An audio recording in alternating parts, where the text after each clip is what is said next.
இன்னும் எல்லாருக்கும் சாப்பிடும் போது அதில் முன்னால் வந்து ரேட்டுலாம் இருக்கு, பிஸ்கெட்லாம் இருக்கு, போய் சாப்பிடுங்க. சாப்பிட்ட பிறகு தம்பாக நம்ம வந்து நிகழ்ச்சி ஆகிடணும்.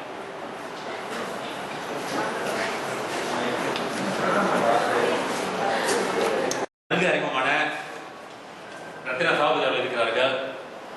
அடுத்த அனைத்து பேச்சாளர் அனைவரையும் அவர் அறிமுகம் செய்வார்.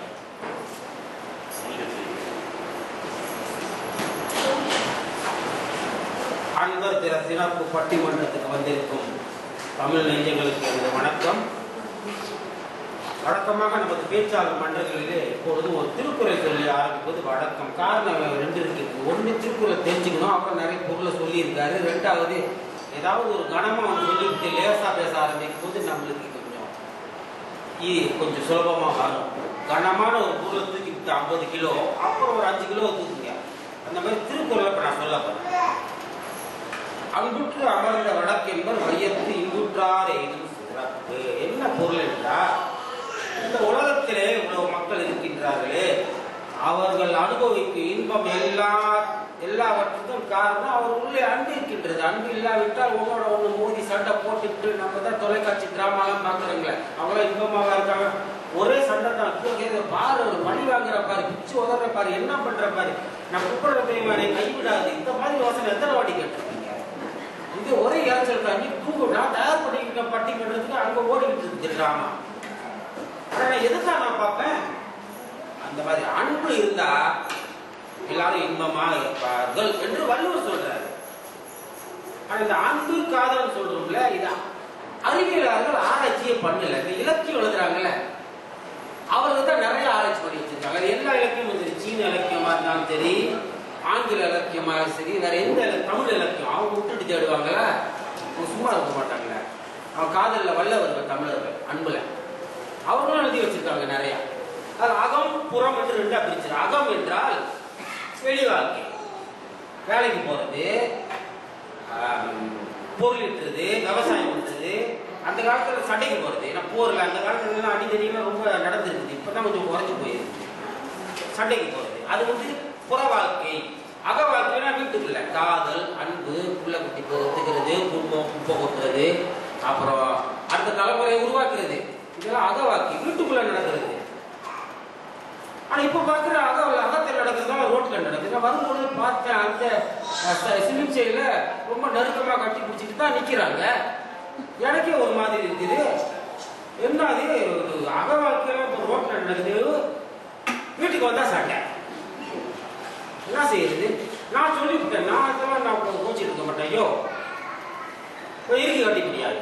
அப்புறம் தீர்ப்பை மாற்றி சொல்லிவிட்டேன், மதிக்கிறது இல்லை காதல சொல்லிவிட்டு தான் வந்தேன் இந்த பையன்கிட்ட.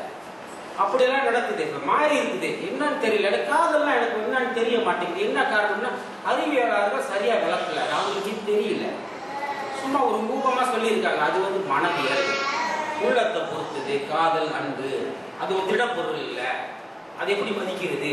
அது என்ன எரும மாடா மதிப்பதில்லை அப்படின்னு சொல்றதுக்கு திடப்பொருள் இல்லை, அது உள்ளுக்குள்ள இருக்குது. எங்க இன்னும் சிலர் என்ன சொல்றாங்கன்னா, இது பண்பாட்டை ஒத்தது அப்படின்றாங்க. ஒரு பண்பாட்டில் அன்பு நிறைந்த பண்பாடு அப்படின்னு சொன்னாக்க உள்ளவங்க அன்பா இருப்பாங்க, அதை பாத்தீங்கன்னா இழிச்ச வாய்களா இருப்பாங்க, இப்படிலாம் சொல்லுவாங்க. இல்ல இது வந்து உயிரியல், அங்க ஒரு உள்ள ஒரு கம்பி நரம்பு சேர்த்து இணைக்கிறது இதயத்துக்கும் மூளைக்கும். அது அங்க அப்படி விஷயம் ஆன் பண்ண அன்பு பெருக்கெடுத்து ஓடுவாங்க அப்படின்னு சொல்றாங்க. ஆக அறிவியலாளர்கள் ஆராய்ச்சி பண்ணல, இலக்கியவாதிகள் நிறைய பேசிக்கிட்டாங்க. நான் சொன்ன அகம் புறம் அது இது நல்ல கதைகள் வேற நிறைய. இந்த ஆங்கில கதையில குறிப்பிட்ட மன்மதன் ஒரு கடவுள் காதலை உண்டு பண்ணுவார். என்ன தெரியுமா பண்ணுவாரு அவரு? உங்களுக்கு காதல் வந்துச்சுன்னா காரணம் நீ இல்லை, அந்த பொண்ணும் இல்லை, உட்காந்து முறைச்சிக்கிட்டு இருக்காரு. அவங்கள தான் சொல்றாரு. என்ன காரணம்? மன்மதன் அப்படியே ஒரு அம்பை விட்டுட்டாரா. அந்த அம்புல வந்து 5 வகை பூ இருக்கு. அதுல எது வேலை செய்யுதுன்னு எனக்கு தெரியாது. தன்முல்லை, தாமரை, தனி நீளம், மா, அசோகம், இந்த 5 ஊத்து விட்டாரா. அதனால தான் ராவணன் கொண்டு போய் சீதா அசோகவனத்துல வச்சாரு. ஆனா அங்க வேலை செய்யல ஒன்றும். அந்த அசோகம் வேலை செய்யல. ஒரு வேலை மாந்தோப்புல வச்சிருந்தாலும் ஒரு வேலை ஏதாவது நடந்திருந்தாலும் யாரும் கண்டா. எதுக்கும் நீங்க முயற்சி பண்ணி பாருங்க. இந்த 5 பூவுல ஒண்ணு விட்டு பாருங்க. எல்லாத்தையும் இல்லாட்டி என்கிட்ட வந்து கேளுங்க, திருட்டு பச்சை அரைச்சு கொடுக்குறேன். எல்லாம் காதல் பண்ணுங்கப்பா. டாக்டர் பாரதியாரே சொல்லியிருக்காரு. இருக்க நேற்று என்ன ஆச்சுனாக்க வீட்டுக்கு போற நேரத்துல எனக்கு ஞாபகம் வந்துருச்சு, இது காதல தினமா போச்சியா, நம்ம கல்யாணத்தை பண்ணி தொலைச்சுக்கிட்டோம், ஏதாவது ஒண்ணு வாங்கிட்டு போமா. அதை தமிழர் பண்பாட்டு இருக்குது. மல்லிகை பூ வாங்கிட்டு போகுது. சிங்கப்பூர்ல எங்க போய் நான் அதை தேடுவேன். எல்லாம் ரோசா பூ தூக்கிட்டு ஒருத்தன் ஓடுறான் அப்படியே ராத்திரி 10 மணிக்கு காதலியை சொல்லிக்கிட்டு. பார்த்தீங்களா காதல?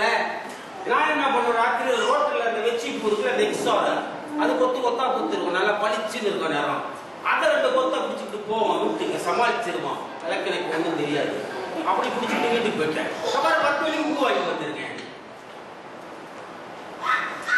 ரோட்ல பறிச்சு வந்துட்டு நான் பூ 10 மணிக்கு வாங்கினேன். நீங்க ஆனா நீ வாத்தியார் வேலை செய்யுது ஒன்றும் தெரியாதுன்னு நினைச்சா அதுவும் தெரிஞ்சு வச்சிருக்கு. என்ன இருந்தாலும் பூவோட சேர்ந்து நானும் மணக்குங்கல்ல. அது தூக்கி போட்டுருவோம் ரோட்ல பறிச்சுப்பா. காலையில எழுந்திரிச்சு பாக்குற ஒரு குப்பியில தண்ணி பிடிச்சி நட்டு வச்சிருக்கியா. அதாவது இன்னும் தெரியுது. அந்த பூவை கொடுக்குறோமோ எது கொடுக்குறோம்னு அன்பான வார்த்தை சொல்றோம், அது முக்கியம் இல்லை. கொடுக்குற எண்ணம் இருக்குல்ல, அதுதான் முக்கியமா படம். அதான் அன்பு. அது இருக்கா இல்லையா, மதிப்பு இருக்கா இல்லையா? ஒரே குழப்பமா போச்சு எனக்கு இப்ப வர வர. காதல்னா என்னன்னு தெரியல. காதல்னா என்னன்னு தெரியுமா? காதல்னா என்ன? காதல்னா என்ன? ஒரு வகை உணர்வா? நான் போய் காலம் கடந்த நேரத்தில் கேட்கிறேன் பாருங்க. அதை இருந்தாலும் அதுக்கெல்லாம் பதில் சொல்லி ஆகணும். என்ன காரணம்னா அவங்க என்ன சொல்ல போறாங்க அதை வச்சுதான் நான் முடிவெடு. காதல்னா என்ன, அன்புனா என்ன, மதிப்புனா என்ன, மதிப்பதில்லைன்னா என்ன, இதெல்லாம் வச்சு நம்ம ஒரு முடிவுக்கு வந்துட போறோம். இன்னைக்கு காதல் அன்பு மதிக்கப்படுகின்றது. மனிதன் என்றால் அவன் அன்புள்ளம் கொண்டவன், இல்லாட்டி உலகத்தையே அழிச்சு போட்டிருப்பான் என்று சொல்வதற்கு பெண்கள் அணி வந்திருக்காங்க. என்ன காரணம் பெண்கள் அணி வந்தாங்கன்னு எனக்கு தெரியும். தாய்க்குளம் பாருங்க, தாயிடம் தான் அன்பு கிடைக்கும் நிறைய. இப்போ எனக்கு தூக்கி அந்த போத்தம் பாஸ் மண்ணு மலையில தொங்க விட்டா கூட கண்ணீர் விட போது முதல்ல எங்க அம்மா தான். புரியுதா? அப்போதான் அப்பா இந்த பக்கம் வருவாங்க. அவங்களாம் கண்ணீர்லாம் விட மாட்டாங்க. அவங்க எவன்டா அவன் வீரம். அந்த அன்பு அவங்க வீரமா காமிப்பாங்க. அன்பை வெளிப்படுத்த மாட்டாங்க கண்ணீர்ல. அன்பு இல்லைன்னு சொல்லக்கூடாது. தாய்க்குளம் அன்பு இருக்கின்றது உறுதியாக சொல்றது தாய்க்குளம் வந்திருக்காங்க. அதிலே முதலாவதாக அணி தலைவராக இல்லத்தரசி அழகு நிலா, இரண்டாம் பேச்சாளர் சீதாலட்சுமி. இவர்கள் நகை நட்டு செய்வது, அதே சமயத்திலே தமிழ் கல்வி சிங்கப்பூர் சிங் பல்கலைக்கழகத்திலே தமிழ் கல்வி பயின்று வருகிறார்கள். மூன்றாவது பேச்சாளர் ரமா சுரேஷ் அவர்கள்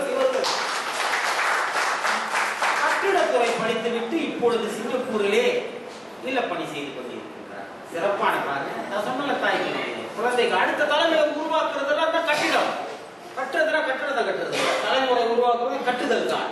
உண்மையா? இந்த பக்கம் காதலா கத்திரிக்காய் ஒண்ணும் கிடையாது இப்போ என்று சொல்றதுக்கு முடிவு உறுதியா வந்திருக்காங்க. ஒண்ணும் கிடையாது, அழுத்து போச்சு புலம்புறாங்க. 3 பேர் வந்திருக்காங்க. இல்லாம போச்சியாங்க. அணித்தலைவராக தேம் சண்முகம். தேம் சண்முகத்துக்கு எதிராக இவங்க சீதாலட்சுமி இருக்காங்க. எப்படி சொல்றது தெரியாம நான் தவிக்கிறேன். என்ன காரணம்னா இவருடைய மனைவி சீதாலட்சுமி சொன்னா இல்ல, உங்களுடைய கணவர் தேம் சண்முகம் சொன்னா நீங்க கோச்சுக்குவீங்களா? எப்படி சொல்றது? நீங்க சொன்ன விளக்காத விளக்க நடுவில் இருந்து உட்கார்ந்துட்டு நீங்க சொல்றதை வச்சுதான் நான் முடிவு எடுப்பேன். மதிக்கிறாங்க அப்படியா? ஒரு முடிவுக்கு வந்துருவோம். இங்கெல்லாம் எதுவும் விட்டு எரியாது. எங்க வீட்டுல விட்ட சட்டி பாட சட்டியில விட்டு எரியாது. நடுவில் நான் உட்கார்ந்து இருக்கேன். என்ன போய் ஒழுங்கா பேச சொன்னேன். வீட்டுல போயிட்டு நீ அங்க அடி வாங்கிட்டு வந்திருக்க. நீ என்ன அப்புறம் அங்க வேற 2 மொத்து உழுவோம் எனக்கு. சரியா? இதெல்லாம் உங்களுக்கு அடிச்சிடாது. ஏன் வீட்டுல போய் வச்சாங்க. 2ஆம் பேச்சாளர் வங்கித்துறை தகவல் தொழில்நுட்பத்துறையில செல்வாக்கு. 3ஆம் பேச்சாளர் மதிக்குமார் தகவல் தொழில்நுட்பத்துறையில் நான் இருக்கின்றார். இப்படி எல்லோரும் வந்திருக்கின்றனர் பேசி ஒரு முடிவு எடுப்பதற்கு. போக போக அவர் சொல்வதில் நானும் தெளிவடைய போகின்றேன் நினைக்கின்றேன். நீங்களும் தெளிவடையலாம். இப்பொழுது நவீன உலகம் உண்மையான அன்பையும் காதலையும் மதிக்கிறது என்று சொல்ல பெண்கள் அணியின் தலைவர் அழகுநிலா அவர்கள்.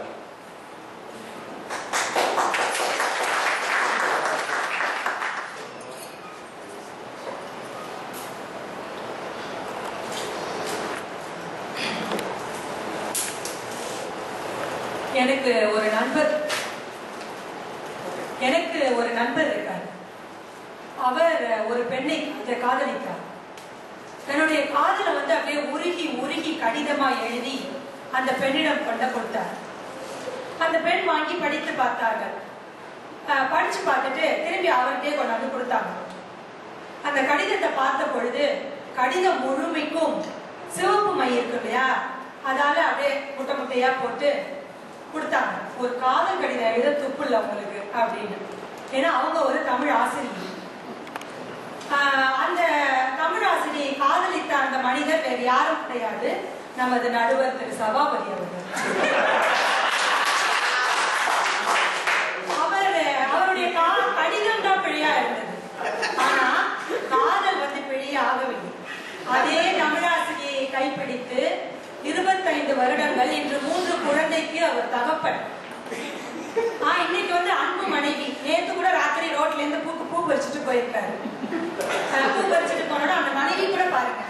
அதாவது கல்யாணம் ஆன புதுசுல வாங்கிட்டு, ஆனா கல்யாணம் ஆகி 25 வருடம் ஆன பிறகு 3 குழந்தைகள். பொருளாதார சிக்கல் அவருக்கு இருக்கலாம், அதனால ரோட்ல அன்பை வெளிப்படுத்தினாரா இல்லையா, கொண்டு போய் கொடுத்தாரு. அவங்க அதனால தூக்கியா போட்டாங்க இல்ல, அடுத்த நாள் ஒரு கவலைக்குள்ள தண்ணி வச்சு அது சொருகி வச்சாங்க. இதை விட என்ன வேணும்? ஆக நடுவருக்கு அப்படி அன்பையும் காதலையும் மதிக்கும் நடுவருக்கு என் முதல் வணக்கம். இன்னைக்கு நாங்க 6 பேச்சாளர்கள் பேசுறோம். நீங்க வந்திருக்கிறது எதனால? இந்த பேச்சாளர்கள் மீது கொண்ட அன்பால். இந்த நிகழ்ச்சியை நடத்தும் திரு பாலுமணிமாறன் மீது வைத்திருக்கும் அன்பை மதித்து, எல்லாவற்றிற்கும் மேலாக தமிழ் மொழியின் மீது காதலை மதித்து இல்லையா? ஆக உங்க ஒவ்வொருக்கும் நான் நன்றி சொல்றேன், வணக்கமும் சொல்றேன். அவங்க எதிரணியில இருந்தாலும் அவங்க 3 பேரும் எங்கள் பேச்சாளர் கற்ற நண்பர்கள். நாங்க அந்த நட்பை மதிக்கிறோம், அவங்க அன்பை மதித்து அவர்களுக்கும் எங்களது வணக்கங்கள். இப்போ ஊரே கலக்கிக்கிட்டு இருக்கு ஒரு பாட்டு. தலைப்பு நவீன உலகம் உண்மையான அன்பையும் காதலையும் மதிக்கிறது. அதுதான் எங்களுடைய வாதம். பாட்டு உங்க எல்லாருக்கும் தெரியும். ஊதா தெரியும் இல்லையா? ஊதா கலர் ரிப்பன், உனக்கு யாரு அப்பன், சொல்லடி அவனுக்கு நான் சலாம் போடணும். ரோஜா கலர் பொம்மி, உனக்கு யாரு மம்மி, சொல்லடி அவனுக்கு நான் சபாஷ் போடணும். இது யாருடைய குரலா ஒலிக்குது நவீன காலத்துல? நவீன இளைஞர்களின் குரல். அவன் காதலை மட்டுமா மதிக்கிறான்? அதற்கும் மேலா காதலியை பெற்ற தகப்பனுக்கு ஒரு சலாம் போடுறான், தாய்க்கு ஒரு சபாஷ் போடுறான், வருங்கால மாமனார் மாமியாரை சேர்த்துதானே மதிக்கிறாங்க. இந்த ஒரு பாடல் போதாது அவங்களுக்கு நவீன உலகம் காதலையும் அன்பையும் மதிக்குதுன்னு சொல்றதுக்கு? மூணாவதா, உயிரோடு வாழ்வதுதான், உயிரோடு வாழ்வது எல்லாம் வாழ்க்கையாகிவிடாது, உயிர்ப்போடு வாழும் அதுதான் வாழ்க்கை இல்லையா? ஆக இந்த உயிர்ப்போடு வாழ்வதற்கு அடிப்படை குணங்கள், அடிப்படை உணர்வுகள் அன்பும் காதலும் தான். அது எந்த காலமா வேணா இருக்கலாமே. ஆதி காலத்திலே இந்த ஆதாம் ஏவாள்ல தொடங்கி இன்று நவீன காலம் வரைக்கும் இந்த உணர்வுகளோடு நாம் உயிர்ப்போடு வாழ்ந்து கொண்டிருக்கிறோம். நாம யாரும் இங்க உயிருள்ள விலங்குகளாக நடமாடல. நம்ம உயிர்ப்போடு வாழணும்னா அதுக்கு அடிப்படை அத்தியாவசிய உணர்வு அன்பும் காதலும். அதை மதிக்கல, அது எந்த காலகட்டமாக இருந்தாலும் அது மதிக்காத சமூகம் இருக்கவே முடியாது. அதை எப்படி இவங்க மதிக்கவில்லை என்று சொல்கிறார்கள் என்று எனக்கு புரியவில்லை. இன்னொன்னு சொல்லுவாங்க, ஹியூமன் ஒரு சோசியல் அனிமல். வாழ்க்கைங்கிறது என்ன? தனித்திருப்பது அல்ல, அது சார்ந்திருப்பது. ஒருவரையே சார்ந்திருக்கிறது அல்ல, ஒருவருக்கு ஒருவர் சார்ந்திருக்கிறோம். we are not independent but we are interdependent. எப்ப நம்மளால இன்டர்டிபெண்டண்டா இருக்க முடியும்? ஒருவரை ஒருவர் சார்ந்து எப்படி வாழ முடியும்? அடிப்படையான இந்த உணர்வுகள் இல்லாம எப்படி நீங்க வாழ முடியும்? குடும்பங்கிற அமைப்பு, அதற்கு பிறகு சமூகம், அதற்கு பிறகு உலகம். இந்த குடும்பத்துல எப்படி 2 கணவன் மனைவி எப்படி வாழ முடியும்? அன்பும் காதலும் இல்லாம வாழ முடியுமா? இன்னைக்கு குடும்ப அமைப்புகள் சிதைந்தா போயிருக்கு இல்லையா? அப்ப எப்படி நீங்க வந்து நவீன உலகம் மதிக்கல அப்படின்னு எப்படி வாதிட முடியும்? அது வந்து தவறான ஒரு கூற்றாகத்தான் எனக்கு படுது. சரிங்க, எல்லாமே பொதுவா பேசுறீங்க. அப்படி என்னதான் நடக்குது உலகத்துல? சமீபத்துல சீனால ஒரு பூகம்பம் நடந்தது. அப்ப அந்த இடிபாடுகளுக்கு இடையில் ஒரு தாய் வந்து சிக்கிக்கிட்டாங்க. அவங்கள வந்து அந்த மீட்பு பணியாளர்கள் வந்து எடுத்த பொழுது அந்த தாய் வந்து இறந்து போயிருந்தாங்க. சரி, அவங்கதான் இறந்து போயிட்டாங்களே, மீட்பு பணியாளர்கள் நகர முற்பட்ட பொழுது ஒரு பணியாளருக்கு ஒரு சந்தேக பொறி. அவங்க வந்து என்ன செஞ்சிருந்தாங்கன்னா, தன் உடலை குறுக்கி கவசமாக படுத்திருந்தார்கள், இறந்திருந்தார்கள். அந்த அவங்களை விலைக்கு பார்த்த பொழுது அவங்களுக்கு உடலுக்குள் ஒரு 3 மாத குழந்தை. அந்த குழந்தையை காப்பாற்றுறதுக்காக அந்த தாய் தன் உடலை குறுக்கி கவசமா காப்பாத்தி இறந்துட்டாங்க. அந்த குழந்தையின் பக்கத்தில் ஒரு கை தொலைபேசி, அந்த குழந்தைக்கு அந்த தாய் பதிவு செய்த குறுஞ்செய்தி அதில் இருந்தது. என்ன அந்த தாய் கடைசியா சொன்ன வார்த்தை அந்த குழந்தைக்கு, ஒருவேளை நீ உயிரோடு இருந்தால் உன் வாழ்வு முழுவதும் ஒன்றை நினைவில் வைத்துக்கொள், உன் தாய் உன்னை அன்பு செய்கிறார், உன் தாய் உன்னை நேசிக்கிறார். இதை வந்து அவங்க பதிவு செய்துட்டு இறந்திருந்தாங்க. இதை வந்து எப்படி நவீன உலகம் வந்து காதலையும் அன்பையும் மறந்துருச்சுன்னு எப்படி நம்மளால் வாதிட முடிகிறது? சமீபத்துல நீங்க எல்லாருமே இந்த செய்தியை படித்திருக்கலாம். அயர்லாந்துல இந்திய பல் மருத்துவர் அவங்க சவிதான் ஒரு பெண்மணி. அவங்க வந்து கருவுற்றாங்க. ஆனா அவங்க கருவுற்றவுடன் அந்த கருவுக்கு இறந்துருச்சு, வயிற்றுக்குள்ளேயே அந்த கரு இறந்துருச்சு. அவங்க உடனே போய் மருத்துவர்கள்கிட்ட, என் வயிற்றுக்குள்ள இருக்க கரு இறந்துருச்சு, அதை உடனே எடுக்கலன்னா எனக்கு ஆபத்துன்னு சொன்னாங்க. ஆனா அயர்லாந்து சட்டப்படி, அந்த நாட்டின் சட்டப்படி கருக்கலைப்பு குற்றம். அந்த நாட்டு மருத்துவர்கள் நாங்க செய்ய முடியாதுன்னு சொல்லிட்டாங்க. அந்த பெண்மணி சவிதாங்கிற அந்த மருத்துவர் உடம்பில் விஷம் பாய்ந்து இறந்து போனார். ஆனா ஏதோ ஒரு நாட்டில இருந்து பிழைக்கு போன அந்த பெண்மணிக்காக அந்த நாட்டு சொந்த நாட்டு அரசாங்கத்தை எதிர்த்து மக்கள் போராட்டத்தில் குதித்தார்கள். நாட்டை பார்க்கல, மொழியை பார்க்கல, மதத்தை பார்க்கல, இனம் பார்க்கல, ஒரு உயிர் போயிருக்கு. அவங்க வந்து சொல்லி இருக்காங்க, ஏன்னா அவங்க மருத்துவ அறிவு பெற்றவர்கள், ஆனா நீங்க வந்து சட்டத்தை காமித்து அவங்களை கொண்டுட்டீங்க அப்படின்னு அந்த நாட்டு மக்கள் அந்த அரசாங்கத்தை எதிர்த்து போரிட்டாங்க. இதற்கு என்ன அடிப்படை காரணம்? அவங்களுக்கு அவசியமா? எதற்காக அவங்க போராட்டத்தில் குதிக்க வேண்டும்? ஒரு சக மனுஷியின் மீது இருந்த அன்பு மட்டும்தான் இதற்கு அடிப்படையான காரணமாக இருக்க முடியும். இது நம்ம இந்தியாவில் நடந்த ஒரு விபத்து. ஒரு மாணவன், உங்க எல்லாருக்குமே தெரிந்திருக்கும், ஹிதேந்திரன் என்ற அந்த மாணவன், அவன் வந்து ஒரு விபத்துல இறந்து போனான். மூளைச்சாவு, கோமா ஸ்டேஜ்ல இருக்கான். அவனுடைய பெற்றோர்களும் மருத்துவர்கள். ஆனா அவங்க சொல்லிட்டாங்க, என் பிள்ளை பிழைக்க வாய்ப்பில்லை, என் பிள்ளையின் உறுப்புகளில் இதயம், சிறுநீரகம், கண், இப்படியான எல்லா உறுப்புகளையும் தானம் செய்யுங்கள் என்று சொல்லி இன்று அந்த இறந்து போன அந்த மாணவன் இன்று 4-5 பேருக்கு வாழ்க்கை கொடுத்திருக்கிறான். இது எப்படி சாத்தியமாயிற்று? யாருன்னே தெரியாதவங்களுக்கு தானம் பண்றதுன்னா அது எவ்வளவு பெரிய அன்பு இருக்கணும், பாசம் இருக்கணும், நேசம் இருக்கணும். நீங்க எப்படி வந்து நவீன உலகம் அதை வந்து மதிக்கவில்லை எப்படி என்று சொல்ல முடியும்? இன்னொன்னு பாத்தீங்கன்னா, அந்த காலகட்டத்துல இந்த குறைபாடுள்ள குழந்தைகள் இருக்காங்க இல்லையா, மனவளர்ச்சி குன்றிய குழந்தைகள், ஆட்டிச குழந்தைகள், அந்த குழந்தைகளின் பிறப்பு விகிதம் ரொம்ப கம்மியா இருக்கு, குறைவாக இருந்தது. நான் என்ன நினைக்கிறேன்னா, கடவுளுக்கே தெரிந்திருக்கிறது நவீன உலகம் மட்டும்தான் அப்படிப்பட்ட குழந்தைகளை அதிக பொறுப்புடனும் கவனத்துடனும் பார்த்துக் கொள்வார்கள் என்று. அதனால்தான் இப்பொழுது அதிகமான பிறப்பு இருக்கிறது என்று எனக்கு தோன்றுகிறது. நீங்க பார்த்திருக்கீங்களான்னு எனக்கு தெரியாது. அப்படி குழந்தைகளை பெற்ற பெற்றோர்கள் எவ்வளவு சிரத்தை எடுத்து அதற்கான படிப்பை படித்து அதற்கான பள்ளிகளில் அவர்களை சேர்த்து ஒரு நாள் அவங்க தூக்கி எறிகிறதே கிடையாதுங்க. அந்த நவீன உலகம் மதிக்கவில்லைன்னு சொல்றதுக்கு, இது மதிச்சிருக்குன்னு சொல்றதுக்கு இதை விட நான் ஒரு சிறந்த கருத்தை சொல்லவே முடியாது. அதை விட ரொம்ப முக்கியம், எல்லாத்தையும் விடுங்க, நம்ம சிங்கி சூழலே எடுத்துக்கோமே. எத்தனையோ வெளிநாட்டு ஊழியர்கள் இங்க வந்து வேலை செய்யறாங்க. எதை தேடி? ஒரு பொருளாதாரத்திற்காக வர்றாங்க. ஆனா அவங்களுடைய அடிப்படை நோக்கம் என்னவாக இருக்கும்? யாருக்காக இங்க வர்றாங்க? குடும்பத்திற்காக, பெற்றோருக்காக, சகோதர சகோதரிகளுக்காக, மனைவிக்காக, குழந்தைக்காக. அவங்களையே விட்டுட்டு வந்து இங்க இருக்காங்கன்னா ஒரு மனிதனின் வாழ்க்கையில் டிரைவிங் ஃபோர்ஸ் என்ன இயக்குது? உங்களை எதை வந்து உங்களை உந்தி தள்ளுது? நீ சம்பாதி, நீ வாழ்க்கையில நடை போடுன்னு எது உங்களை தள்ளுது? அந்த அன்பும் காதலுமாகத்தான் இருக்க முடியும். அது இல்லை என்றால் எல்லா மனிதனும் உயிருள்ள பிணமாகத்தான் இருக்க முடியும். ஒரு காலத்துல அன்பையும் காதலையும் வெளிப்படுத்தவே மாட்டாங்க. ஆனா இன்னைக்கு நவீன உலகம் உங்களுக்கு வெளிப்படுத்த கூட சொல்லி கொடுத்தது நவீன உலகம் தான். இன்னைக்கு எல்லா தினங்களையும் நம்ம கொண்டாடுறோம். அன்பர் தினம், தந்தையர் தினம், அன்னையர் தினம். அந்த காலத்துல இதெல்லாம் கிடையாது, வெளிப்படுத்துற பழக்கமே கிடையாது நம்மளுக்கு. ஆனா இன்னைக்கு அத்தனை தினங்களும் நவீன உலகம் தான் அன்பையும் காதலையும் வெளிப்படுத்தணும்னு சொல்லி கொடுத்த உலகம் எப்படி மதிக்காமல் போய்விடும் எனக்கு புரியவில்லை. ஒரு காலத்துல பாத்தீங்கன்னா ஒருத்தர் அன்பு செலுத்தினா, ஒருத்தரை காதலிச்சா நீ எனக்கு அடிமை, நான் சொல்றத நீ கேட்கணும் ஒரு காலகட்டம் இருந்தது. ஆனா இந்த நவீன உலகத்துல அன்பும் காதலும் பயங்கர புரிதலோட தான் பயணிக்குதுன்னு எனக்கு தோணுது. ஒன்று சொல்லுவாங்க, நீ ஒரு பட்டாம்பூச்சியை நேசிப்பது நிஜமெனில் அதை சுதந்திரமாக பறக்க விடு, அது உன்னை நேசிப்பது நிஜமெனில் அது திரும்பி உன்னிடமே வரும் என்று சொல்லுவார்கள். அப்படித்தான் இந்த காலகட்டத்துல புரிதல்களோட அவங்களுடைய பயணம் தொடருது. அதனால அன்பும் காதலும் தொடர்ந்து மதிக்கப்பட்டு கொண்டேதாங்க இருக்கு. எல்லாத்தையும் விடுங்க, சமீபத்துல சிங்கப்பூர்ல தமிழ் முரசுல 10ஆம் தேதி வந்த செய்தி, தன் மனைவிக்காக அந்த விக்னேஸ்வரன் என்ற கணவர் விக்னேஸ்வரி அந்த தனி மனைவிக்காக சிறுநீரகத்தை தானம் கொடுத்திருக்கிறார். இத்தனைக்கும் அவர்கள் காதல் இணையத்தில் மலர்ந்த காதல்.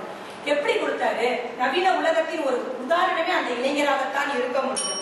ஆக நீங்க நடுவர் எப்பயுமே உலகத்துல ஒரு நல்ல விஷயம் இருக்குன்னு வச்சுக்கோங்களேன், 4 பேர் 4 விதமா பேசுவாங்க. அதுதான் நம்ம சொல்லுவோம், 4 பேர் 4 விதமா சொல்லட்டும், அதெல்லாம் நீங்க கண்டுக்காதீங்க அப்படின்னு.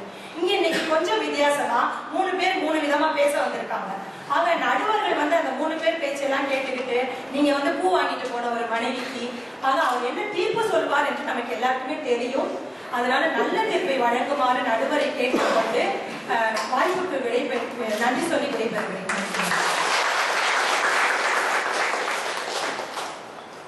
இதுவரை அன்பு இருக்கின்றது ஆணித்தரமாக சொன்னவர் அழகுநிலை. இவர் தமிழ் மொழி பண்பாட்டு பேச்சாளர் மன்றம் அதில் உறுப்பினர் அவர்கள். சரி, எல்லாம் சொன்னீங்க. சரி, உங்களுக்கு எப்படி தெரியும்? மீனாட்சி தான் எனக்கு தமிழ் சொல்லி கொடுத்து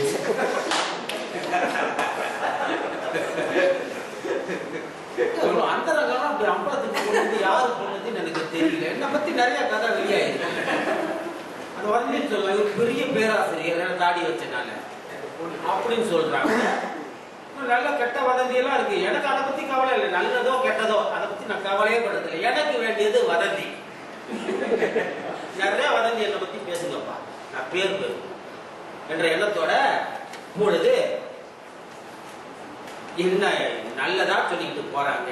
என்ன அன்பு அறக்கறதுலாம் இல்லையா அந்த உலகத்துல? நாங்க சொல்ற பாருங்க என்ற அணியை சேர்ந்த தலைவர் டேம் சண்முகம் அவர்கள் சொல்லுங்க, மதிக்கவே இல்லை.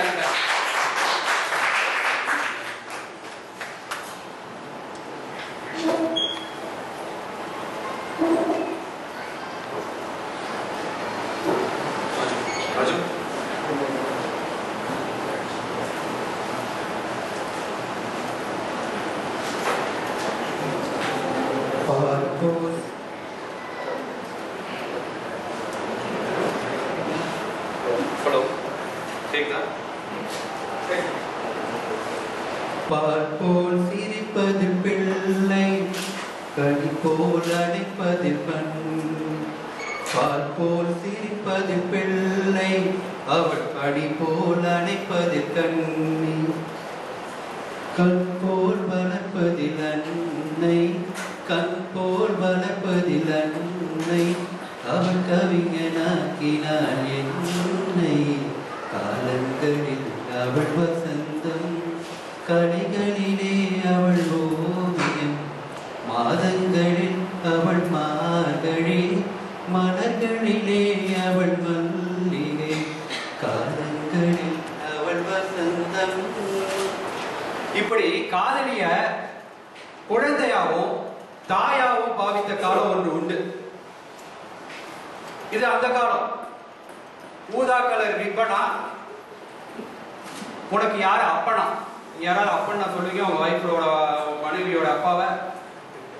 இந்த நவீன காலத்துல கேளுங்க, எவனையும் ஒண்ண பெத்தா பெத்தா பெத்தா பெத்தா பெத்தா பெத்தா கையில கிடைச்சா செத்தா செத்தா செத்தா செத்தா செத்தா செத்தா. இதாங்க நவீன காலம். வன்முறையான காதல்.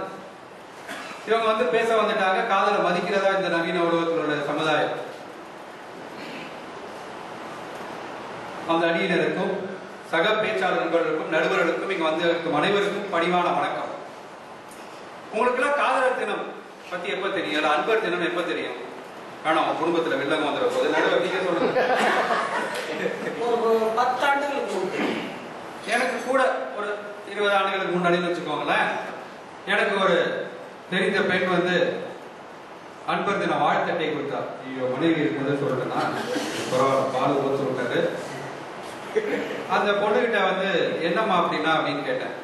கண்டுபிடிச்சிக்கோச்சு. அந்த காலத்துல எங்க கூகுள்லாம் ஒன்றும் கிடையாது, என்னத்தை கண்டுபிடிக்கிறது? நான் நண்பன்கிட்ட கேட்டேன். அவன் என்னோட புத்திசாலி, எனக்கு தெரியாத அதெல்லாம் அப்படின்ட்டான். நானும் இப்படி 4 பேர்கிட்ட கேட்டுட்டு வேற வழி இல்லாம அந்த பொண்ணையை கூப்பிட்டு, என்னதுமா தோழியா பெண் தோழியா, அது எதுக்காக கொடுத்தேன்னா சொல்லுச்சு, சரிம்மா வேலையை பாரு, படிக்கிற வேலையை பாரு, என்ன எனக்கு வேலை வெட்டி இருக்கு அப்படின்னு சொல்லி அதை அனுப்பிச்சு விட்டேன், அறிவுரை சொல்லி. இந்த வாழ்த்து நம்மகிட்ட தான் இருக்குன்னு வச்சுக்கோங்களேன். அதுவும் சொல்லிட்டேன்னா சரி. இப்ப அன்பர் தினம் எதுக்குங்க கொண்டாடுறாங்க? வெளிப்படுத்துறதுக்காக கொண்டாடுறாங்க. இந்த எய்ட்ஸ் தினம், தொழுநோய் தினம், புற்றுநோய் தினம்லாம் இருக்கு பாத்தீங்களா? எதுக்கு? விழிப்புணர்வு கொண்டு வரதுக்காக. அதாவது நாட்டுல நவீன காலத்துல எவ்வளவு அன்பாவே இருக்கிறது இல்ல. அவன் வேலையை பார்த்துட்டு அப்படியே போறான், இங்கேயோ பார்த்துட்டு. இன்னைக்கு ஒரு நாளாவது அன்பா இருக்கடா சக மனிதர்கிட்ட, அன்பை வெளிப்படுத்துங்கடான்னு சொல்ற ஒரு விழிப்புணர்வை கொண்டாடுறதுக்கு தாங்க இந்த அன்பர் தினம். இவங்க 3 பேர் எதுக்கு வந்திருக்காங்கன்னு தெரியல. சரி, அடுத்து பார்ப்போம். நான் வந்து இந்த நவீன காலத்தை பத்தி தான் பேசுறேன். போன ஆண்டு மிதிவண்டியில போயிட்டே இருக்கேன். எனக்கு முன்னாடி ஒரு பொண்ணு விழுந்துட்டான் மிதிவண்டியில போனோன்னு. நான் வேகமா போய் அவளை இறங்கி தூக்கி விடுறதுக்காக போறேன். அங்கிருந்து ஒருத்தன் வந்தான். ஆஹா, அந்த நவீன காலத்திலையும் இப்படிலாம் அன்பா இருக்காங்களே, வந்து இறக்கத்தோடு தூக்கி விட வரானு. அவன் வேகமா வந்து பைக்குள்ள கையை விட்டு போனை எடுத்து படம் பிடிக்கிறான். என்னடா முகநூல்ல போட்டு லைக் வாங்குறது. அடப்பாவீங்களா, நம்ம 2 பேர் சண்டை போட்டா என்னங்க பண்ணுவோம்? அன்பா இருக்கிறவங்க விலக்கி விடுவோம், தடுத்து வைப்போம், சமரசம் பண்ணுவோம், அன்பா 4 வார்த்தை சொல்லுவோம். நீங்க பாத்திருப்பீங்க, ஒரு ஆளு ஒரு பொம்பளை மூஞ்சில துப்புறான், அதை ஒருத்த காணொலியில பதிவு செஞ்சு யூடியூப்ல போட்டு எல்லாத்துக்கும் அனுப்பிச்சுக்கிட்டு இருக்கான். அவன் ஒரு தடவை துப்புனான், அவன் 1 லட்சம் தடவை துப்பு விட்டான். இப்ப ஒரு சக மனிதன் அன்பு இருந்தா அவன் என்ன தப்பு பண்ணா? பாவம், முகம் தெரியாத ஒருத்திய இப்படி போட்டு முகவரி எல்லாம் எல்லாவனுக்கும் போட்டு அசிங்கப்படுத்துறது அன்பாங்க. நவீன உலகம் இப்படிதான் கெட்டு போயிட்டு இருக்கு. ஒருத்த வந்து போடுறான், என் நண்பன் இறந்துட்டான் அப்படின்னு முகநூல்ல போடுறான். உடனே அதுக்கு 20 பேர் லைக். அவன் நன்மை இறந்தா இவனுக்கு என்னங்க விருப்பாங்கல்ல, லைக் போடுறான். என் முகநூலை எப்படிலாம் பயன்படுத்துறதுன்னே தெரியல, நிறைய நல்ல விஷயங்கள் இருக்கு, இப்படி போடுறான். சரி, இன்னும் சில பேர் என்ன போடுறான்? அதுல RIPM. ஒருத்தர் இறந்துட்டானா அவனை ஒரு 2 நிமிஷம் மௌன அஞ்சலி செலுத்து, இல்லை அவனை பத்தி ஒரு நல்ல அனுபவம் போடு, எதையாவது போடு. 3 வார்த்தை கைவலிக்குள்ள RIP முடிஞ்சு போச்சு. RIP என்னது? ரெஸ்ட் இன் பீஸா, இல்லை பார்ட்டியில கொண்டாடலாம், ரெஸ்ட் இன் பார்ட்டியான்னு தெரியல. என்ன அதோட சோம்பேறி ஒருத்தர் இருக்கிறான், சோகமா ஒரு பொம்மையை போடுறான், ஒரே கைதான், ஒரு ஆளு அடுத்துனா போதும், அவர் சோகமா இருக்காராம். இருக்கும்போது ஒரு மனிதனை மதிக்கிறது இல்லை, இறந்த பிறகு ஒரு மனிதனை மதிக்கிறது இல்லை. இது அன்பான ஊடகமா நவீன ஊடகமா சொல்ல வந்துட்டாங்க. ஒருத்தர் கல்யாணம் பத்திரிகை அனுப்புற முகநூல்ல, உங்கள் அனைவரையும் அன்போடு அழைக்கிறோம் அப்படின்னு பத்திரிகை அனுப்புற. இது 3000 மைலுக்குள்ள முகமே தெரியாத நேத்து நண்பனா இருந்தவனுக்கு அந்த பத்திரிகை தான். பக்கத்து தெருவில் இருக்கிற நெருங்கிய உறவினருக்கு அதே பத்திரிகை தான். அவன் எப்படிங்க வருவான்? அவன் கரெக்டா கல்யாண நேரம் முகூர்த்த நேரம் போய் உள்ள முகநூலை திறந்துட்டு எங்களின் அன்பான வாழ்த்துக்கள் போட்டு முடிச்சுட்டான். அன்னைக்கு தான் முகநூலையே பரிமாறிக்கப்படுது. ஏமா கல்யாணத்துக்கு போவான், நேரில் கூப்பிட்டா நேரில் போவான், முகநூலில் கூப்பிட்டா முகநூலையே பரிமாறிக்கிட்டான். திருமணோட நினைவு வருது. என் நண்பன் ஒருத்த வந்து சொன்னான், என் பொண்டாட்டிக்கு வந்து ஒரு வயிறு அட்டிகை வாங்கி கொடுத்துட்டாங்க. அப்படியா, அப்படி என்ன ஆச்சு அப்படின்னு. 6 மாசமா பேசவே வேண்டாம், சந்தோஷம் தானடா கடவுள் விடுதா அப்படின்னு. ஏன் ஏதாவது பிரச்சனையா அப்படின்னு. தப்பா வாங்கி கொடுத்துட்டியான்னு. இல்லை இல்லை, இவங்களுக்குள்ள ஒப்பந்தமே அதான், வயிறாட்டியை வாங்கி கொடுத்தா நீ நானும் 6 மாசம் பேசக்கூடாது ஒப்பந்தமே. அடப்பை அதுக்கே நான் சோகமா இருக்க அப்படின்னு. இன்னையோட 6 மாசம் முடிஞ்சிச்சு.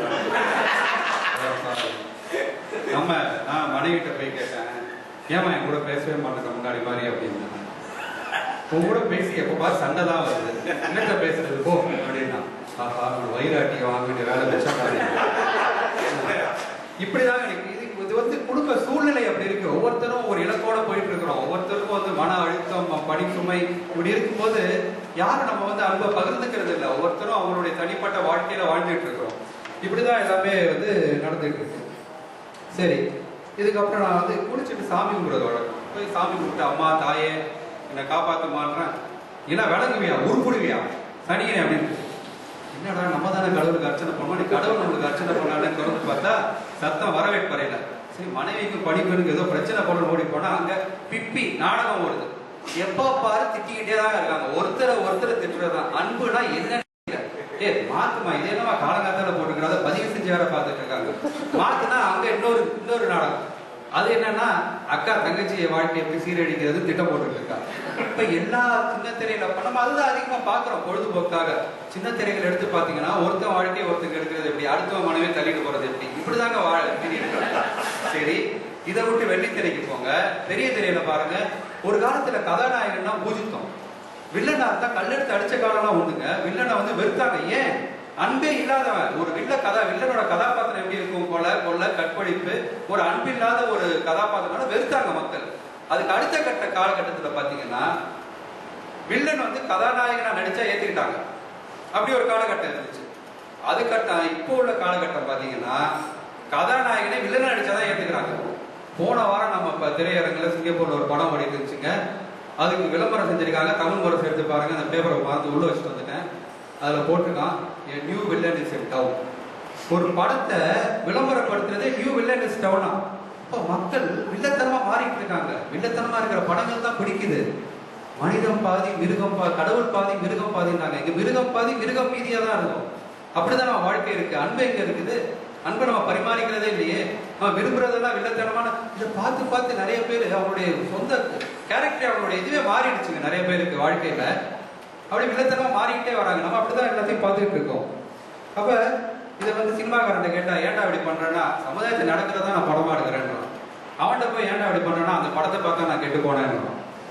நீங்க பேருந்து நடக்கிற கற்பழிப்பா இருக்கட்டும், இல்ல நம்ம நாட்டிலேயே நிறைய இடத்துல எடுத்துக்கோங்க. 40 வயதுக்கு மேல பொண்டாட்டி பிள்ளைங்களாம் வச்சுட்டு சட்டத்துக்கு வயதுக்கு வராத பெண்களோட எல்லாம் உறவு வச்சுட்டு இருக்காங்கன்னா என்ன அன்பு இல்லைங்க. பொண்டாட்டி பிள்ளைங்க மேல அன்பு இருந்தா அவங்க போவானா? எத்தனை பேர் 10, 20, 30 பத்திரிகையில படிக்கிறீங்களா? எவ்வளவு பேர் கைது செய்யப்படுறாங்க பெரிய பெரிய ஆளுங்கள்லாம். என்ன காரணம்? அன்பே இல்லைங்க. இதை கேளுங்க.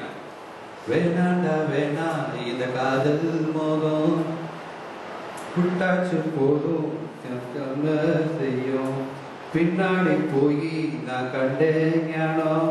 பட்டாச்சு சாமி எனக்கு இதுவே போதும். அடிடாவட உதடாவட வெற்றாவட தேவையே இல்லை அப்படின்றாங்க. அடிதடி காதல். மனை ஒருத்தி காதலிக்கணும்னா அடிக்கிறது, கௌரவ கொலைகள், கொலை பண்றது, ஆசிட் காதல்.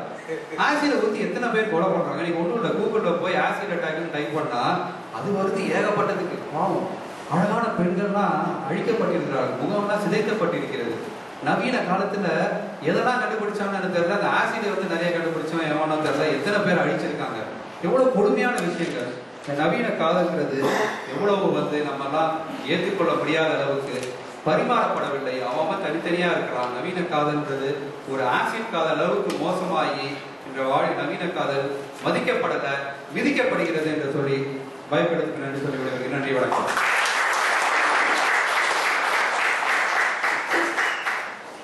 அன்பர் தினம் பிப்ரவரி 14ஆம் தேதி என்று நினைவுறுத்தியதற்கு சண்முகம் அவருக்கு நன்றி சொல்லணும். காரணம் என்னன்னா, பள்ளியில் படிக்கும் பொழுது யாரும் என்கிட்ட சொன்னதில்லை. பள்ளியில போய் சொல்ல போறாங்க அதெல்லாம் அன்பர் தினம், வேலண்டைன்ஸ் டேனா ஆங்கில பண்பாட்டில் இது காதலர் தினமான அன்பர் தினம் என்பது அவ்வளவாக இல்லை.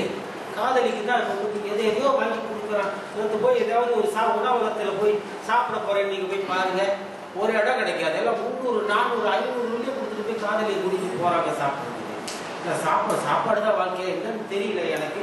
இருந்தாலும் பள்ளியில நான் படிச்சது வந்து ஜப்பானியர் சிங்கப்பூருக்கு வந்த பொழுது வெட்டுன்னு நான் பிரிட்டிஷ்காரனையே அது பிப்ரவரி 14ஆம் தேதி தான். இங்க British military hospital, Alexander hospital, அங்க வந்து ஒரு 1000 பேருக்கு மேல அங்க பிரிட்டிஷ் சோல்ஜர்ஸ் சிப்பந்திகள் எல்லாரையும் வெட்டி சாய்ச்சது நவம்பர் 15ஆம் தேதி சிங்கப்பூர் ஜப்பானியர்களிடம் சரணடைந்தது. இதுதான் வரலாறு. அன்பர் தினமா தெரியாது, பள்ளியில் சொல்லி தரவில்லை. காதல் என்றால் என்னவென்று கற்றுத்தாருங்கள் நீங்கள். காதல் என்ற சொல்லுக்கு வந்து கா என்ற வேர் சொல் இருப்பதாக தேவநேய பாமர் சொல்லியிருக்கிறார். கா என்றால் கவர்ச்சி, கவர்தல், காமம், காதல், காமுறுதல் என்று இலக்கியங்களிலே பல கற்றாரை கற்றாரே காமொருவர் என்று சொல்லலாம். அங்கே இருக்கிறது. அதாவது ஈர்க்கப்படுவது ஒரு வேட்கை, ஒரு வேட்கையிலே சென்று அடைய வேண்டும் என்று நினைப்பது காதல், காமம் எல்லாம் என்று இலக்கியம் சொல்கிறது. பிற்காலத்தில் அது கொஞ்சம் காதல் என்ற சொல் நல்ல ஒரு சொல்லாக பயன்படுத்தப்பட்டிருக்கின்றது. இது அதனுடைய வரலாறு. இப்பொழுது நீங்க இவ்வளவு சொன்னீங்களே, இதெல்லாம் சரியில்லை. இன்னும் அன்பு இருக்குது, அது மதிக்குது, மதிக்கிறார்கள். அதனாலேதான் உலகம் இன்னும் அழியாமல் இருக்கின்றது என்றெல்லாம் சொல்வதற்கு நமது அணியின் இரண்டாம் பேச்சாளர் சீதாலட்சுமி அவர்கள்.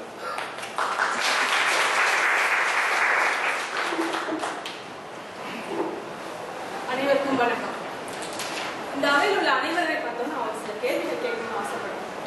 எத்தனை பேர் சிண்டாவோட ப்ராஜெக்ட் கீழ் திட்டத்திற்கு உதவி செய்திருக்கீங்க? கை தூக்க முடியுமா? நன்றி. எத்தனை பேர் சால்வேஷன் ஆர்மி, ரெட் கிராஸ் அது மாதிரியான அமைப்புகளுக்கு பொருளோ சேவையோ செய்து உதவி இருக்கிறீர்கள்? நன்றி. மதிப்பிற்குரிய நடுவர் அவர்களே, அன்பார்ந்த பேச்சாளர்களே, பேரன்பிற்குரிய அவையோர்கள், உங்களை ஏன் பேரன்பிற்குரியவர்கள் நான் சொன்னேன்னா, முதல்ல உங்களுக்கு வணக்கம் சொல்றேன். அனைவருக்கும் வணக்கம். ஏன் உங்களை எல்லாம் பேரன்பிற்குரியவர்கள் சொன்னேன்னா, சிங்கப்பூர்ல வசதி வாய்ப்பு இல்லை அப்படிங்கிறதுக்காக ஒரு குழந்தை படிக்காம போயிடக்கூடாதுன்னு நினைச்சு அவங்களுக்கு பணம் கொடுத்து உதவின உங்களுடைய நல்ல உள்ளத்திற்காகவும், எங்கோ என்னோட சார்ந்த ஒரு சக மனிதன் ஏதோ ஒரு நாட்டில் துன்பப்பட்டு கொண்டிருக்கிறான் அப்படின்னு நினைச்சு அவனுக்காக பொருளும் சேவையும் செய்து உதவி செய்திருக்கிறீங்க. உங்களுக்கு பேரன்பு கொண்ட அவையோர்களின் கூப்பிடுறதுல மற்றற்ற மகிழ்ச்சி எனக்கு. சுனாமி வந்து ஒவ்வொரு நாட்டையும் உழுக்குனப்போதான் தெரியும் ஒவ்வொரு நாடும் மற்ற நாடு மேல எவ்வளவு அன்பு கொண்டிருந்தது என்று. சிங்கப்பூர் சின்ன நாடுதான், இங்க இருந்து ஆட்கள் அனுப்புனாங்க உதவி செய்யறதுக்கு இலங்கைக்கும் இந்தோனேஷியாவுக்கும். அத மாதிரி எத்தனை நாடுகள் வந்து உதவி செஞ்சது சுனாமியால் பாதிக்கப்பட்ட பொழுது. மறந்துட்டு அன்பில்ல அன்பில்லன்னு எதை வச்சு பேசுறாங்க? என்ன முகநூல் முகநூல். நான் உடனே ஒண்ணு சொல்றேன், இந்த இடத்துல ஒரு விஷயம் சொல்லணும். ஒரு பழமொழி சொல்றேன், படிக்கிறது ராமாயணம், பிடிக்கிறது பெருமாள் கோவில். இந்த பழமொழி உங்களுக்கு எல்லாம் தெரிஞ்சிருக்கும்னு நினைக்கிறேன். அதுக்கு ஏற்ற எடுத்துக்காட்டு யாருன்னா கொஞ்ச நேரத்துக்கு முன்னாடி பேசினாரு. நான் சொல்றேன், அதுக்கப்புறம் கேட்டதில்லை.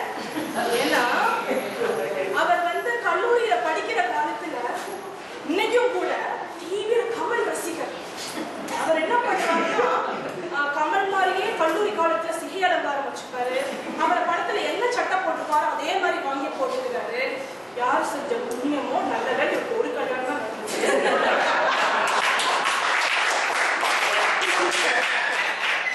அடுத்தது பாத்தீங்கன்னா, அவருக்கு வந்து திரையுலகில கமல் படம் ஓடுனா மட்டுமே போய் பார்ப்பாரு. இப்படி காதல் மன்னனின் ரசிகனான இவரு எப்படி பேசிட்டு போயிட்டாரு பாத்தீங்களா? வேற ஒன்றும் இல்ல நடுவர் அவர்களே, சேர்க்க சரியில்லை. 10 நாள் முன்னாடி கூட நல்லா இருந்தாரு. தனியா போய் ரூம்ல போய் யார்கிட்டயும் போன்ல பேசினாரு. இப்ப புரியுது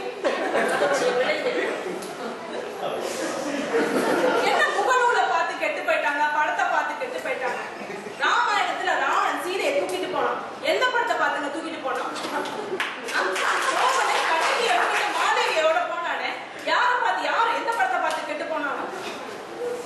போர் நடந்த காலத்துக்கு என்னமோ வந்து அங்க பலாத்காரம் பண்ணிட்டாங்க, இங்க பலாத்காரம் பண்ணிட்டாங்கன்னு பேசுறாங்க.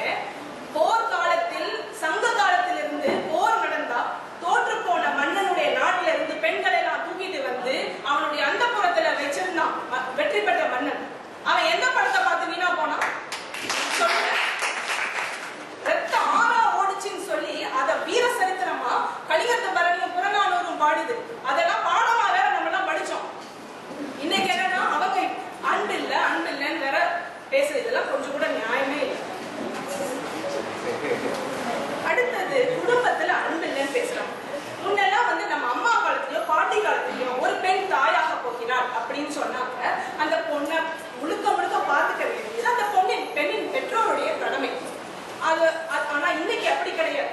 அந்த பெண் வந்து கருவுற்றிருக்கிறாள் அப்படின்னு சொன்னாங்க.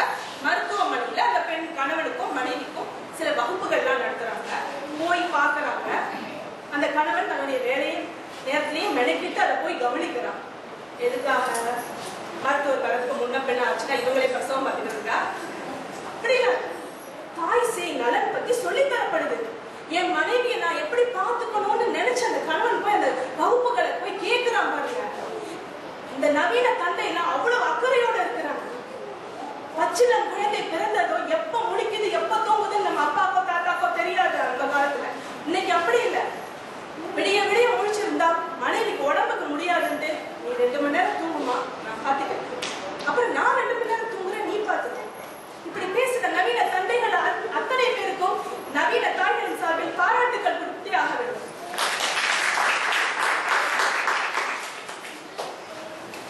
அத மாதிரி முன்னெல்லாம் அன்பை வெளிப்படுத்தவே தெரியாது முன்ன உள்ளவங்களுக்கு. அத அன்பு பாசம் மனசுல இருந்தா கூட மனசார வாயை திறந்து கணவன் வந்து சொல்ல மாட்டாங்க. நம்ம அம்மா காலத்துல எல்லாம் பாட்டி காலத்துல. இன்னைக்கு அப்படியெல்லாம் கிடையாது. அதுக்கு ஒரு சிறந்த எடுத்துக்காட்டு யாருன்னா எதிரணியில் உட்கார்ந்துருக்க மதிக்குமார். இந்த மதிக்குமார் வந்து அவருடைய மனைவி பிறந்த நாளுக்கு கவிதை எழுதியிருந்தாரு பாருங்க. தயவு செஞ்சு படிக்கலன்னா போய் படிங்க. அவ்வளவு அழகா எழுதியிருந்தாரு. இப்படி அன்பை வெளிப்படுத்த முடியுமா? நானே ஆச்சரியப்பட்டேன். நீங்களா வந்து நவீன வந்து பேச வந்தீங்க.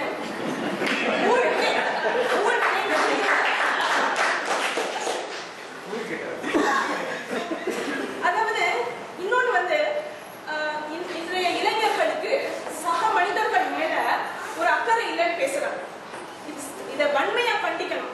நான் வந்து நான் பார்த்த அனுபவம் ஆர்ச்சர்ட் ரோட்ல நான் நின்றுட்டு இருக்கேன் பேருந்துக்கு. அப்போ ஒரு பேருந்து வந்தது. அதுல இருந்து ஒரு மாற்றுத்திறனாளி இறங்கினார். அவர் பின்னாடியே ஒரு இளைஞர் வந்து இறங்கினார். அவருக்கு தெரியல, என்னமோ வந்து கேட்டுட்டு இருந்தாரு. உடனே அந்த இளைஞர் வந்து உங்களுக்கு எங்க போகணும் அப்படின்னாரு. உடனே இவர் வந்து ஒரு தாளை காமிச்சு எனக்கு இந்த கடைக்கு போகணும், பக்கத்து கட்டடத்தை காமிச்சு இத்தனை தளத்துல இருக்கு அப்படின்னாரு. அப்படியா, நான் வேணும் உங்களை கொண்டு போய் விடட்டுமா அப்படின்னாரு அந்த பையன். உடனே வந்து நீங்க அந்த பக்கம் போறீங்களா? இல்ல இல்ல, நான் வேற பக்கம் தான் போறேன், ஆனா உங்களை கொண்டு போய் விட்டுட்டு போறேன் அப்படின்னு. அவர் நெகிழ்ந்து போயிட்டாரு. இந்த மாற்றுத்திறனாளி ரொம்ப நெகிழ்ந்து போய் ரொம்ப நன்றி அப்படின்னு சொல்லி போற வழிதான் நன்றி சொல்லிட்டே போறாரு ஒரு 4-5 தடவை. அந்த பையன் மிஞ்சி போனா ஒரு 25 வயசு தாங்க. இன்னொன்னு சொல்றேன், எங்க வீட்டுல நடந்த அனுபவம். கொஞ்ச நாளுக்கு முன்னாடி என் குழந்தைங்க வந்து பீஸா ஆர்டர் பண்ணியிருந்தாங்க. அப்போ அவங்க சொன்னாங்க காத்திருக்க வேண்டிய நேரம் 45 நிமிடங்கள் அப்படின்னு சொன்னாங்க. 45 நிமிடம் ஆச்சு, 1 மணி நேரம் ஆச்சு, பீஸா வரல. நான் தொலைபேசியில் அடுத்து கேட்டப்போ அவங்க சொன்னாங்க காரணம் என்னன்னு தெரியல, எங்க மேலதிகாரி உங்களை தொடர்பு கொள்வார் அப்படின்னு சொன்னாங்க. திருப்பி வந்து கொஞ்ச நேரம் வெல்லும், ஒரு 4 மணி நேரம் வெயிட் பண்ணலாம். யாருமே எந்த மேலதிகாரியும் கூப்பிடல, பீஸாவும் வரல. ஸோ நான் திருப்பி கால் பண்ணி என்னங்க இன்னும் வரலையே, என்ன பண்றது அப்படின்னு கேட்டப்போ அவங்க இன்னொரு பெண்மணி எடுத்து எனக்கு காரணம் தெரியல, எங்க மேலதிகாரி உங்களை தொடர்பு கொள்வார் அப்படின்னாங்க. நான் சொன்னேன், சரி இதெல்லாம் வேலைக்காரதுக்கு இல்லப்பா, உங்களுக்கு எல்லாம் இன்னைக்கு இட்டாலியன் பீட்சா கிடையாது, இந்தியன் பீட்சா தான் அப்படின்னு சொல்லி தோசை சுட்டு கொடுத்து சாப்பிடுங்க அப்படின்னு. சரி பிள்ளைங்க சாப்பிட்டாங்க. இனிமே பீட்சா வந்து என்ன வராட்டி என்னன்னு சொல்லி தொலைபேசி எடுத்து, எங்க நான் சொல்லி 2 மணி நேரம் ஆச்சு, நீ 45 நிமிஷத்துல வரும், நீங்க இது வரைக்கும் வரல, எனக்கு வேண்டாம் அப்படின்னு. இல்ல இல்ல, நீங்க சொன்னதுனால நீங்க அதை வாங்கிதான் ஆகணும் அப்படின்னா. சரி நான் வாங்கிக்கிறேன், அப்ப காசு தர மாட்டேன். இப்படி ஒரு பொறுப்பற்ற பதில் நீங்க சொன்னீங்க. எனக்கு கொஞ்சம் வருத்தமா இருக்கு. 2 மணி நேரம் ஆகி இது வரைக்கும் எந்த மேலதிகாரியும் கூப்பிடல, உங்களுடைய பதிலும் எனக்கு திருப்திகரமாக இல்லை, நான் உங்களுக்கு காசு தர மாட்டேன் அப்படின்னு சொல்லிட்டு வச்சுட்டேன். உடனே என் பையன் சொன்னான், அப்படி சொல்லாத, அது அப்படி மட்டும் செஞ்சிடாத. நீ வந்து அந்த உன்னுடைய கோபம் நியாயமானது, ஆனா நீ அந்த இளைஞனை நினைத்து பார். அவனுக்கு செஞ்சதுனால ஒருவேளை அவனுக்கு வேலை போகலாம், இல்லைன்னா அவனுடைய சம்பளத்துல இருந்து அந்த காசை எடுத்துக்குவாங்க. அந்த தொகை வந்து அவனுடைய சம்பளத்திற்கு பெரிய அளவா தொகையாக கூட இருக்கலாம் அவனுக்கு எடுத்துட்டாங்கன்னா. இல்லைன்னா இந்த வேலை கிடைக்கிறதுக்கு ரொம்ப கஷ்டமா இருக்கு. அப்போ அவன் வேலை போயிட்டு அவன் என்ன செய்வான்? அதனால தயவு செஞ்சு அந்த பையனை மனசுல நினைச்சு நீ அவனை மன்னிச்சு விட்டுரு, இந்த தடவை காசு கொடுத்துரு அப்படின்னு. என் மகன் 15 வயது, இந்த காலத்து இளைஞர் தான் அவனும். அவங்களுக்கு சக மனிதன் மேல அன்பு இல்லைன்னு சொல்லி வாய்க்கு வந்த மாதிரிலாம் பேசாது.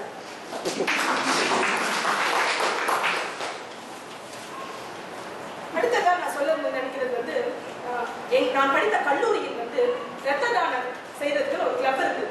அந்த கிளப்ல உள்ளவங்களுடைய பேரும் தொலைபேசி எண்களும் ரத்த வங்கியில் இருக்கு.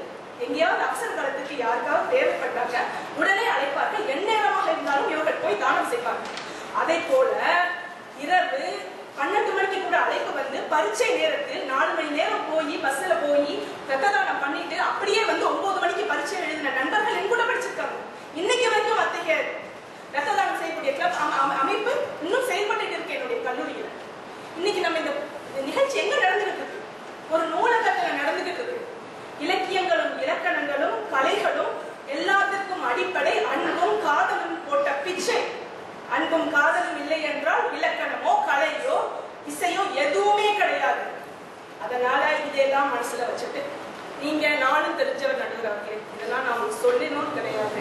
அதனால நல்ல தீர்ப்பை சொல்லணும்னு சொல்லி வாய்ப்பளித்த திரு பால்மணிமாறன் அவர்களுக்கும் என் பேச்சை பொறுமையோடு கேட்ட உங்கள் அனைவருக்கும் நன்றி கூறி அவர்களை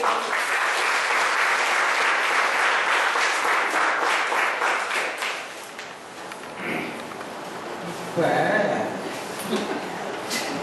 கமலஹாசனை பார்த்து அவர் என்னென்ன பண்ணினாரு, போட்டிருக்கிற சட்டையெல்லாம் அவருடைய பாணி எல்லாம் சொன்னீங்களே,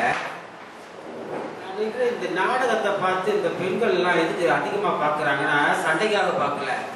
என்ன நாத்தனாவை போட்டு ஒத்துறதா இருந்தாக்க அவங்களுக்கு என்ன கொழுக்கட்டை அவங்களுக்கு அதெல்லாம் கிடையாது. இந்த போட்டிருக்காங்க பாருங்க அந்த புடவை அந்த பொம்பளைக்கு, அதே பார்த்துட்டு உட்காந்துருக்குது. இன்னும் இப்படி இருக்குது புடவை. அவங்க படிச்சு தூங்கி வந்துச்சு வருவாங்க காலையிலே பல்லு விளக்காம அந்த பெண்மணி புடவை கலையாம முடி கலையாம அப்டூட்ட மேக்கப் இருக்குல்ல அதுவும் படிச்சுது. அதை பார்த்துட்டு வந்துருவாங்க. வேற ஒன்றும் இல்லை. எல்லாரும் அப்படிதான். என்ன அழகா இருக்குது அதை போட நடக்கணும் தப்பு ஒன்றும் இல்லை. நான் அவங்க மட்டும் சொல்றேன். அவங்க ஒரு வாரமா என்ன தொடர்பு கொள்ளவே இல்லை. யாருக்கு அதை மட்டும் உறுதியா சொல்றேன். என்ன உங்களுக்கு என்ன உங்க சண்டையில சரியா? அடுத்தது நமது காதல் அன்பு மதிக்கப்படவில்லை கிடையாது. காதலுக்கு மரியாதை இல்லை. இந்த சிம்பு ஓட்டு அடுத்த படம் எடுக்க சொல்ல போறாங்க போல. இந்த மாதிரி குழம்பு வந்திருக்காரு. இல்லாம போச்சியா நயா பண்ணுவேன் முந்தி கட்டையா இருக்க போறோம் போல இருக்கு. இன்னும் தலைமுறையெல்லாம் குழம்பு வந்திருக்கிறாரு ஒரு ஆள். அவர் சிங்கப்பூர் தமிழ் சமுதாய பேச்சாளர் மன்றத்திலிருந்து செல்வா மோசஸ். சொல்லுங்க, காதல் என்னாச்சு?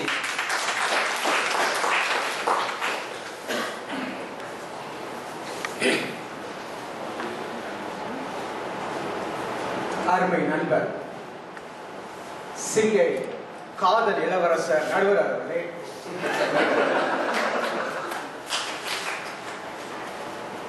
தமிழ் ஆர்வலர்களே, அன்பர்களே, நண்பர்களே, காதலர்களே, தங்கமீன் வாசகர் வட்டம் லிசா பேச்சாளர் மன்றத்தின் இந்த விழாவுக்கு ஏற்பாடு செய்த உங்கள் அனைவருக்கும் வணக்கம். மாற்றமே மானிட தத்துவம்.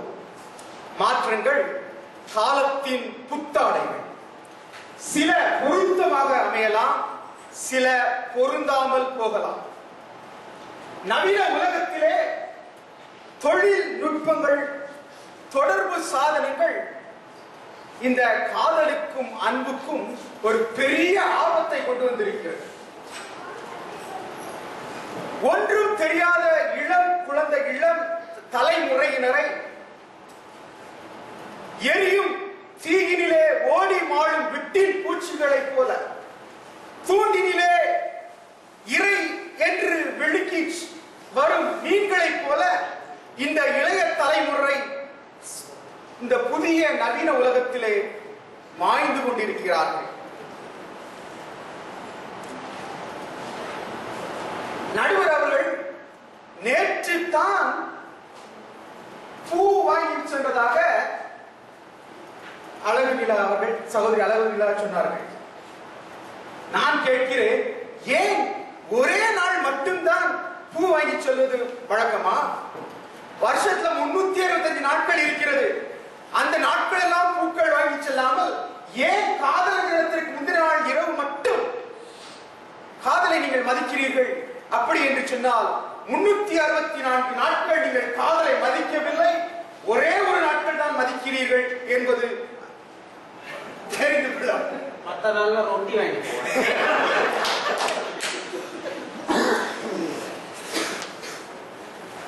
இங்கே காரசாரமாக ஒருவர் பேசி அமர்ந்திருக்கிறார்கள். உங்களுக்கு தெரியும், சீதாலட்சுமி. காரசாரமாக அந்த காலத்துல எல்லாம் கல்லானாலும் கணவன், புல்லானாலும் புருஷன். அது கொஞ்சம் மாறி வந்துச்சு. கணவனானாலும் கல்லு, புருஷனானாலும் புல்லு அப்படின்னு ஆச்சு. இப்போ சமீபத்துல பாவம் டேம் மாதிரி ஆட்கள் வந்து வீட்டு கவலைனால என்ன ஆயிடுவாங்கன்னா, கணவனானாலும் கல்லு, புருஷனானாலும் புல் என்ற நிலைக்கு மாறிவிட்டது. காரணம், ஒரு கணவரும் மனைவியுமாக இங்க இருக்கிறது நீங்க பார்த்து ஒரு நாடகமாகி சென்று இருக்கிறார்கள். அவர்கள் நாடகத்தினை பார்க்க அவர்களிடத்திலே காரசாரமாக பேசிய அவர்களிடத்தில் அன்பு இருந்ததா? பூரிக்கட்டை மட்டும்தான் பறந்து வரவில்லை, மற்ற எல்லாம் வந்தது. ஒரு நடிகை தின்றுவிட்டு வீசிய எச்சில் ஆப்பிள் பழத்தை, ஒன்றுக்கும் போதாத மண்ணிக்கு போன ஆப்பிள் பழத்தை பல ஆயிரத்தில் ஏலமிட்டு ஒருவர் ஏலத்தில் வாங்கினாராம். அந்த நபர் புதிதாக திருமணமான நபர், இளம் சந்ததி. அவர் மனைவி மீது அன்பு கொண்டிருந்தார் என்று சொன்னால், மனைவி மீது காதல் இருந்தது என்று சொன்னால், ஒரு நடிகை தின்றுவிட்டு வீசிய எச்சில் ஆப்பிள் பழத்தை விலை கொடுத்து வாங்குவாரா? அது மோகமாக்கி கொண்டிருக்கிறது, காதல் அல்ல. சமீபத்தில் எனக்கு மிகவும் பழக்கமான ஒரு கல்லூரி பேராசிரியர் மாற்றுதலாகி வெளியூருக்கு செல்கையில் தன்னுடைய வீட்டின் உடைமைகளை எல்லாம் ஒரு லாரியில் ஏற்றிவிட்டு அவரும் அந்த லாரியில் பயணித்து சென்று கொண்டிருந்த பொழுது ஒரு பெரிய விபத்துக்குள்ளானது. எதிர்புறத்தில் வந்த மற்றொரு லாரியும் இந்த லாரியும் மோதினால் லாரி கவிழ்ந்து அந்த சம்பவ இடத்திலேயே அதை ஓட்டுநர் மறித்து விட்டார். ஆனால் இந்த பேராசிரியர் குற்றுயிராய் பாதி உடல் லாரியிலும் பாதி உடல் வெளியிலும் இருக்கின்ற வேளையிலே, ரத்த வெள்ளத்தில் குற்றுயிராய் கிடந்த வேளையிலே அவர் கதறினார், ஐயோ தண்ணீர் தண்ணீர் தண்ணீர் என்று கதறினார். அக்கம் பக்கத்தில் உள்ளவர்கள் எல்லாம் ஓடி வந்தார்கள். எதற்காக? தண்ணி கொண்டு வந்தாங்களா? இல்லை, அவருடைய உடலில் இருந்து கீழே விழுந்ததான பொருட்களை, பணத்தை, சில்லறைகளை, அந்த லாரியிலிருந்து சிதறிய மற்ற பொருட்களை பொறுக்குவதற்காக சொன்னார்கள். ஒரு நபர் கூட குற்றுயிராய் கிடந்த அவரை கவனிக்கவில்லை. அவரும் அந்த இடத்திலே மரித்தார். ஒரு உயிரை கூட துச்சமாக மதிக்கின்ற நிலைமைக்கு நாம் தள்ளப்பட்டு இருக்கிறோம். அன்பு மதிக்கப்படுகிறதா? இதுதான் அன்பா? உயிரை துச்சமாக மதிப்பதுதான் அன்பா? திருமணங்கள் சொர்க்கத்தில் நிச்சயிக்கப்படுகின்றன, இது எல்லாருக்கும் தெரியும். ஆனா இந்த காலத்துல திருமணங்கள் 5Cயில் நிர்ணயிக்கப்படுகிறது. 5Cனா உங்களுக்கு எல்லாருக்கும் தெரியும். Car, condo, credit card, cash, club membership. இத ஒண்ணே ஒண்ணு இல்ல நடுவர் அவர்களே, அந்த ஒரு சி கேரக்டர் மட்டும் இல்ல, மற்ற எல்லாம் இருக்கு. எனக்கு சொல்லிக் கொடுத்த ஆசிரியர்கள் சொல்லிக் கொடுத்தார்கள், when health is lost, when wealth is lost, nothing is lost. When health is lost, something is lost. When character is lost, everything is lost. ஆனா அந்த கேரக்டர் மட்டும்தாங்க இந்த ஊர்ல நம்ம நாட்டுல வாழ்ற நாட்டுல அது தேவையில்லை. மற்ற எல்லாம் எனக்கு இருக்கட்டும். கேரக்டர் என்ன? நான் சொல்ல வந்தது அன்பும் காதல்.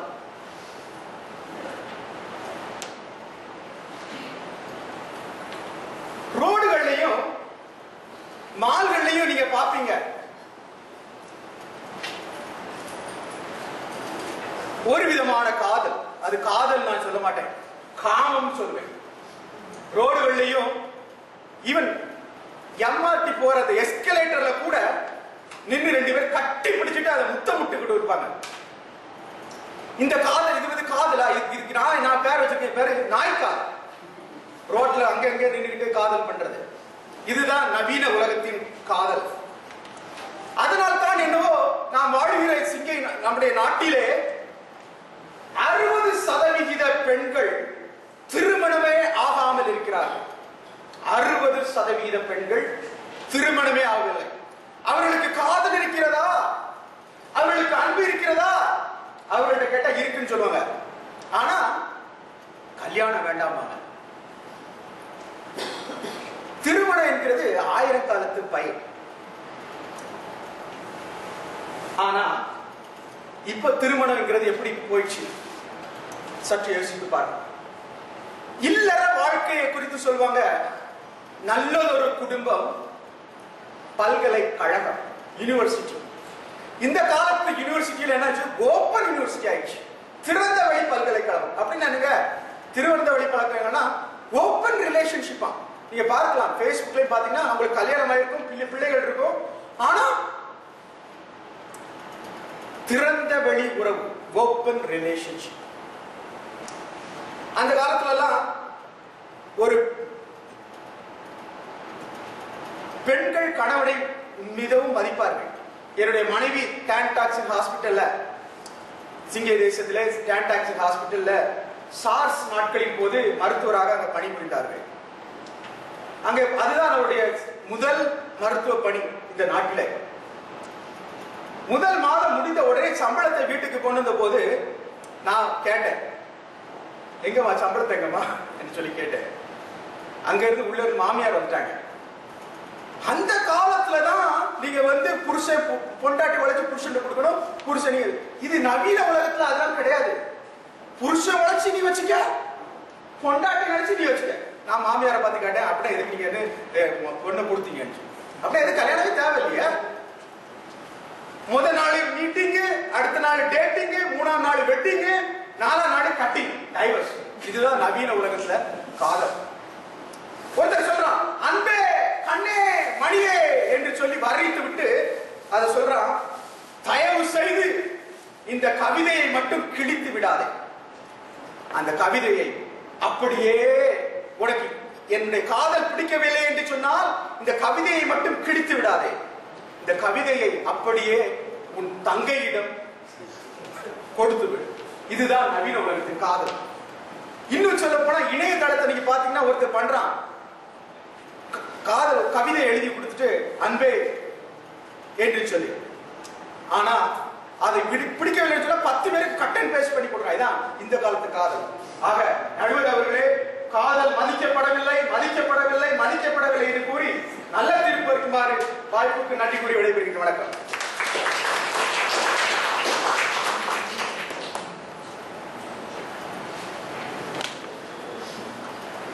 ஒரு ஆண் ஒரு பெண் ஒரு ஆணை விரும்பினால் அவனிடம் 5 செல்வங்கள் இருக்க வேண்டுமா? அப்படி இல்லாட்டி ஏமாத்துக்காரங்க நிறைய இருக்காங்க. எல்லாம் பல ஏதாவது காமிச்சிட்டு பெண்களை ஏமாற்றவனும் இருக்காங்க. அதே சமயத்தில் எல்லாம் கைக்கூடி வந்தாலும் தமிழர்களுடைய இன்னொன்று இருக்குது, செவ்வாய் தோஷம்னு சொல்லி எல்லாம் கழிச்சு கட்டிடுவாங்க. அப்பா அம்மா எல்லாம் விரும்பி ஒன்றும் இல்லை, 2 பவுனும் ஏழைகள் தான். ஆனால் நல்லா இல்லை, இந்த பையன் நல்லா இல்லை, பொருத்தமா வர மாட்டான், நமக்கு ஒத்து வர மாட்டான், ஏதோ ஒன்று சொல்லி கட்டி விட்டுறாங்கல்ல. அப்புறம் என்ன, காதல் திடமா இருக்கணும், கூட்டிட்டு போய் வாழ்ந்து காமிக்கணும் என்று சொல்கிறார் அவர்கள். என்னதான் இருந்தாலும் இதெல்லாம் விரும்பிப்போம். விழிப்பகட்டை எதிர்பார்க்காம கடைசி வரை கஞ்சி குடிச்சாலும் ஒன்னு ஆளுக்கு கொஞ்சமா குடிச்சுக்கிட்டு சாகும் அப்படின்னு ஒரு முடிவு வரணும். அதுதான் காதல். 80 வயசு கிழவி, சீன கிழவன் பாட்டி அங்க நிக்கிறாங்க, கோழி கிளினிக் வெளியே மழை கொட்டுது. நான் மீனாட்சியோட வண்டியில அப்படியே போய்கிட்டு இருக்கோம். அங்க பசாருக்கு போறோம். நாங்க நிறுத்துங்க அந்த சீன கிழமை மழை ஊத்துது, கொடைய வேற வச்சிருக்காங்க, மருந்து வேற தூங்குது பையில. அவங்களை ஏற்றி கொண்டு இங்க தான் குடியிருப்பாங்க, எடுத்துட்டு போங்க. அந்த இன்பம் அனுபவிக்கிறாங்க மழையில. எப்படி இருக்கும் தெரியுமா? அந்த மழையில வீட்டுக்கு போனோட என்னம்மா உபசரிப்பு நினைக்கிறீங்க? உன் தலையவ தோட்ட அவன் தலையவ தோட்ட விடு, அவங்க இன்பத்தை கெடுக்காதவ, நம்ம போய் வேற வேலையை பார்ப்போம். அங்க போய் ஏதாவது ரொட்டி பட்டாசு போவோம் அப்படி கூட்டிட்டு அங்கிட்டு போயிட்டாங்க. பார்த்தீங்களா, இப்படியெல்லாம் இருக்குது அன்பு. 80 வயசா இருந்தாலும் ஒன்னா இருக்காங்களே. இனிமே ஒன்றும் இல்லை வாழ்க்கையில. வானம் பூமி போங்குது, காடு வாங்குது. அந்த நிலைமையில ஒன்னா இருக்காங்களே, அதுதான் காதல். ஆனா இப்பொழுது எப்படி நடக்குதுன்னு சொல்றாரு அவரு. காசு இருந்தாதான் காதல், இல்லாட்டி தனிமரம் தான். இப்படிலாம் சொல்றாங்க. உடம்ப நிலைக்க நினைக்கிறீங்களா? இப்ப நாங்க நீங்களாம் இருக்கிறதுக்கு காதல் தானே காரணம். அடுத்த தலைமுறை உருவாகுமா? அது மனிதன் இருப்பானா இன்னொரு 1000 வருஷத்துல? இருக்க மாட்டான். அந்த மாதிரி போயிருக்கு. ரொம்ப வேதனையா இருக்கு. இல்லை நீங்க தான் ஒரு முடிவு எனக்கு சொல்லணும். மனிதன் என்ன இருக்குமா? அன்போடு இருக்குமா? அடுத்த பேச்சாளர் லீஷா பேச்சாளர் மன்றத்திலிருந்து 3ஆம் பேச்சாளர் ரமா சுரேஷ்.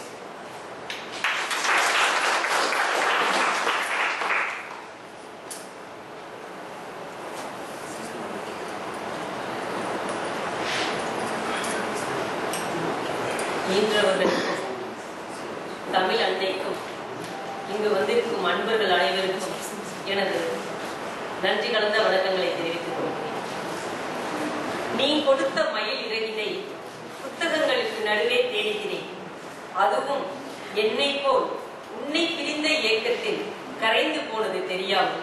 ஐயோ சாமி, சத்தியமா இது ஏன் கவிதை இல்லைங்க. அதோ எதிரணியில உட்கார்ந்துக்கிட்டு விழுந்து மீசையில மண்ணே ஒட்டலன்னு சொல்லி எழுதிட்டு இருக்காரு பாத்தீங்களா, அந்த காதல் மன்னன் மதிக்குமாரோட கவிதை தான். அடுத்தது பேசிட்டு அப்படியே மைக்கே தேவையில்லை, மைக் கொடுத்துருக்க வேண்டிய அவசியமே இல்லை. அந்த அளவுக்கு பேசிட்டு காரசாரமா ஒருத்தர் உட்கார்ந்துருக்காரு பாத்தீங்களா. அவர் பாத்தீங்கன்னா அவரோட முகநூல் போய் பாத்தீங்கன்னா இறைவன் அப்படிங்கிற ஒரு இதை பத்தி அவரை விட வேற யாராலும் மனிதனை நேசிக்க முடியாதவனால் இறைவனை எப்படி நேசிக்க முடியும் சொல்லுங்க பார்க்கலாம். எங்க எதிரணியில தான் சிறடி உட்கார்ந்து இருக்குதுன்னு கூட தெரியாம எவ்வளவு புழுகு புளிக்கிட்டு ஒரு கிராமம் போய் உட்கார்ந்துருக்காரு பாத்தீங்களா. அதுதான் அதாவது கொஞ்ச நாளைக்கு முன்னாடி சீதா நாங்கெல்லாம் பேசிக்கும் போது அவர் சொன்னாரு, என் கணவர் எவ்வளவு அதாவது அலுவலகத்திலிருந்து வரும்போது சில நேரங்கள்ல சில மன உளைச்சலோட வருவாரு. வந்த உடனே யார்கிட்டயுமே பேசாம என் மகளை தூக்கி கொஞ்சம் ஆரம்பிச்சுட்டாருனாலே எங்க வீட்டுல நாங்க எல்லாம் அமைதியாயிடுவோம். ஏன்னா அது கோபத்தோட வந்திருக்காரு. தன் மகளால் மட்டும்தான் அவரோட கோபத்தை குறைக்க முடியும் என்ற ஒரு அன்பான தந்தை எதிரணியில உட்கார்ந்துருக்காரு. அப்புறம் ஏப்பா இவங்க எல்லாம் எதிரணியில உட்கார்ந்துட்டாங்கன்னு கேட்கலாம். சும்மா வெள்ளாய் எடுத்துக்க கூடாது. அதனால உங்களோட ஓட்டுகள், அதாவது உங்க வாக்குகளை நீங்க வீணடிச்சிடாதீங்க. பொய்யாக பேசுறவர்களுக்கு நீங்கள் வாக்களிக்க வேண்டிய அவசியம் இல்லை. அதனால உங்களோட அன்பான வாக்குகளை எங்க 3 பேருக்குமே நீங்க கொடுக்கலாம். அடுத்தது பாத்தீங்கன்னா, ஒரு தாய் கருவுற்று 10 மாதம் தன் குழந்தையை உடனே ஈன்றெடுக்கிறது இல்லை. ஒவ்வொரு மாதமும் ஒவ்வொரு மாற்றங்கள். முதல் 3 மாதம் அந்த பிரசவத்துல மயக்கம் வரும், வாந்தி வரும். அடுத்த 2 மாதங்கள் பாத்தீங்கன்னா அந்த பெண்ணுக்கு பசி இருக்காது. அடுத்த 4 மாதத்திற்கு இந்த புறம் படுக்க கூடாது, அந்த பக்கம் படுக்க கூடாது, டபால்ல ஏந்திரிக்க கூடாது, உட்கார கூடாது, நிக்க கூடாது அப்படின்னு ஒவ்வொரு வேதனையாக அனுபவித்து இந்த 10 மாதங்களையும் வேதனையாக அனுபவித்து பிரசவம் என்று ஒரு நாள் அந்த குழந்தை பிறக்கிறது. அந்த குழந்தை பிறந்து வளர்ந்து வரும்போது தானே அதுக்கு முதல் பிறந்த நாள் கொண்டாடுறோம் நம்ம எல்லாருமே. 10 மாசமும் நம்ம ஓகே இன்னைக்கு குழந்தை கருவுற்ற நாள் அப்படின்னு கொண்டாடுறோமா, 2ஆம் நாள் 3ஆம் நாள் கொண்டாடுறோமா? கிடையாது இல்ல. அதே மாதிரிதான் வருஷம் 365 நாளும் தனக்காக உழைத்த மனைவி, அப்பா, அம்மா, அக்கா, தங்கச்சி ஒரு அன்பு தினம் என்று ஒரு நாளை குறிப்பிட்டு கொண்டாடுகிறோம். இதை நீங்க மறந்துடக்கூடாது. நீங்க நேத்து வாங்கி கொடுக்காத ரோஜா பூவை இன்னைக்கு போகும்போது நீங்க 3 பேர் வாங்கிட்டு போனீங்க. சமீபத்துல இப்ப டாம் சொன்னாங்க, அதாவது புகைப்படங்கள் என்னன்னு எடுக்கிறாங்க. உண்மைதாங்க. இப்ப கொஞ்சம் சோமாலியா நாடுனாலே நமக்கு நினைவுக்கு வருவது வெள்ளை தோலில் கருப்பு, அதாவது மன்னிக்கவும், வெள்ளை எலும்பில் கருப்பு தோல் போற்றிய உருவங்கள் மட்டுமே நம் கண்ணுக்கு தெரிந்த ஒரு சோமாலியானாலே நம்ம நினைவுக்கு அதுதான் வரும். பாத்தீங்கன்னா கொஞ்ச நாளுக்கு முன்னாடி அந்த ஒரு புகைப்படம், ஒரு குழந்தை, அது கிட்டத்தட்ட ஒரு 5 வயது தான் இருக்கும். அந்த 5 வயது குழந்தை தன்னுடைய முகத்தை தன் கால்களுக்கு நடுவே வைத்துக் கொண்டு அதோட முகத்துல மரணக்கலையை விட அவ்வளவு ஒரு அழகு. அது அதாவது அணைய போகும் விளக்கு பிரகாசமாக எரியுதும்பாங்க பாத்தீங்கன்னா, அப்படி எரிந்து கொண்டிருக்கிறது. அதன் அருகே ஒரு பிணந்தண்ணி கழுகு நீ எப்படா சாக போறன்னு கேட்டுக்கொண்டிருக்கிறது. அதை புகைப்படம் எடுக்கிறாரு. அந்த புகைப்படத்தை எடுத்து வெளியிடுறாங்க. வெளியிட்டே உலகமே அவனை போற்றுகிறது. உலகமே அவனுக்கு பாராட்டுகளையும்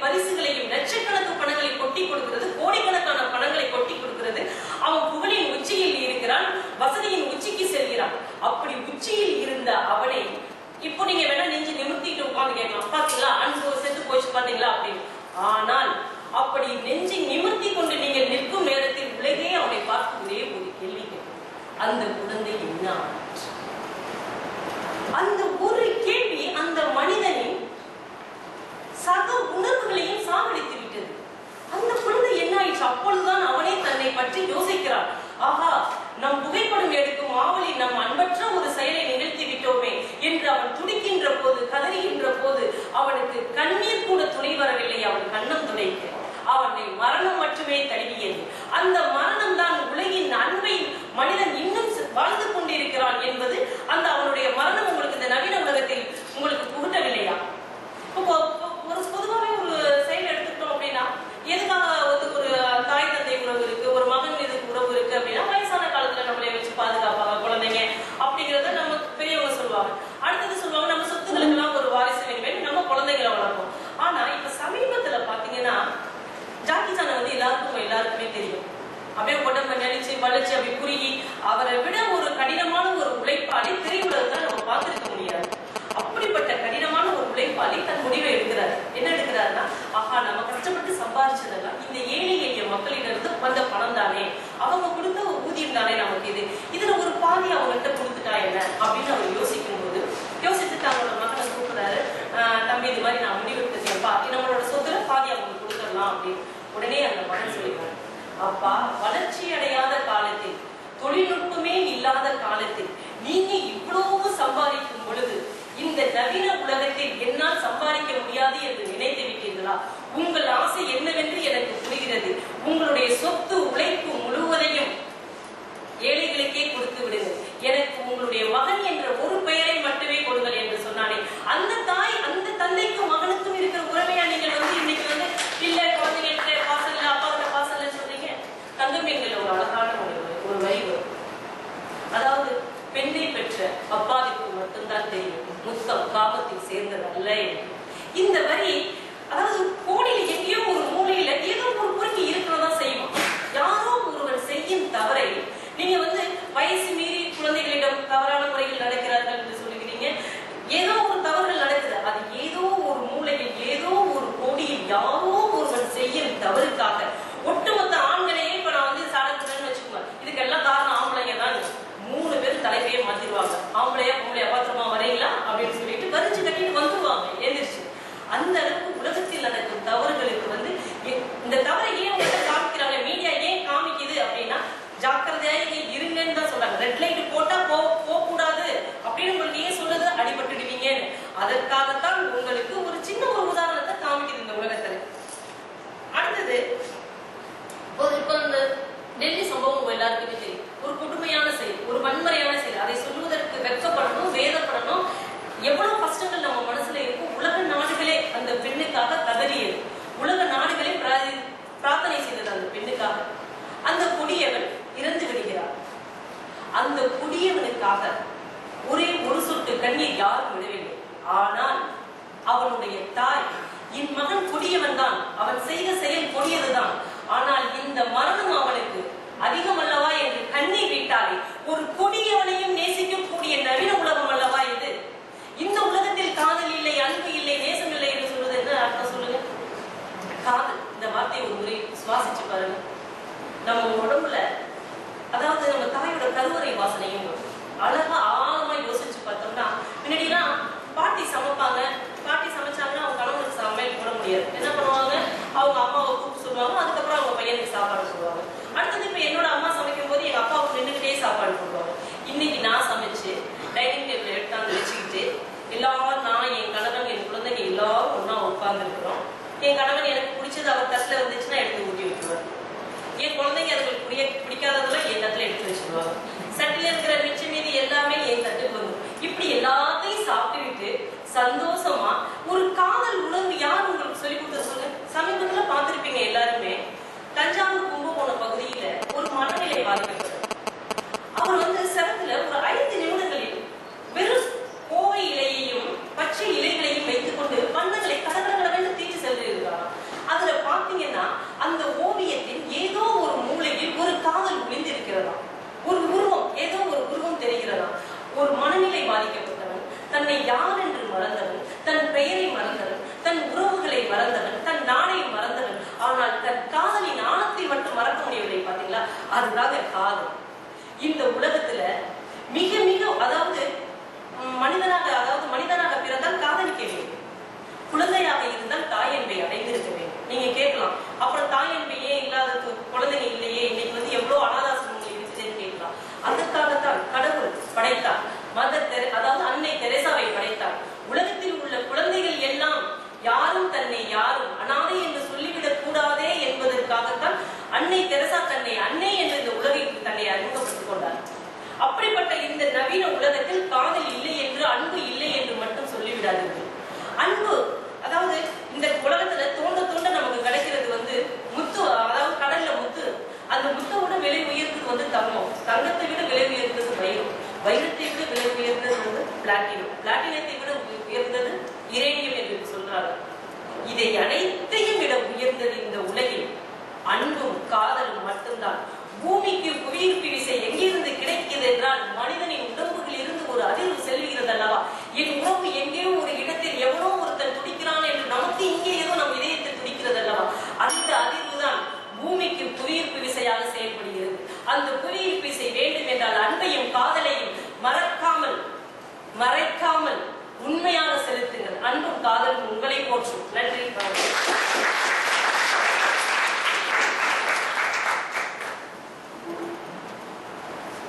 பெண்களுக்கு இவ்வளோ பெருமை சேர்க்கிற விஷயங்களும் நிறையா வந்திருக்குது. இந்த அணியிலிருந்து தாய் குலம் எப்படி உலகாரன் வேட்கை மிகுந்தவன் ஒருத்தனை இறந்து விட்டாலும் தாய் கண்ணீர் விட்டுறாப்பா இருக்கு, இதெல்லாம் இருக்குது.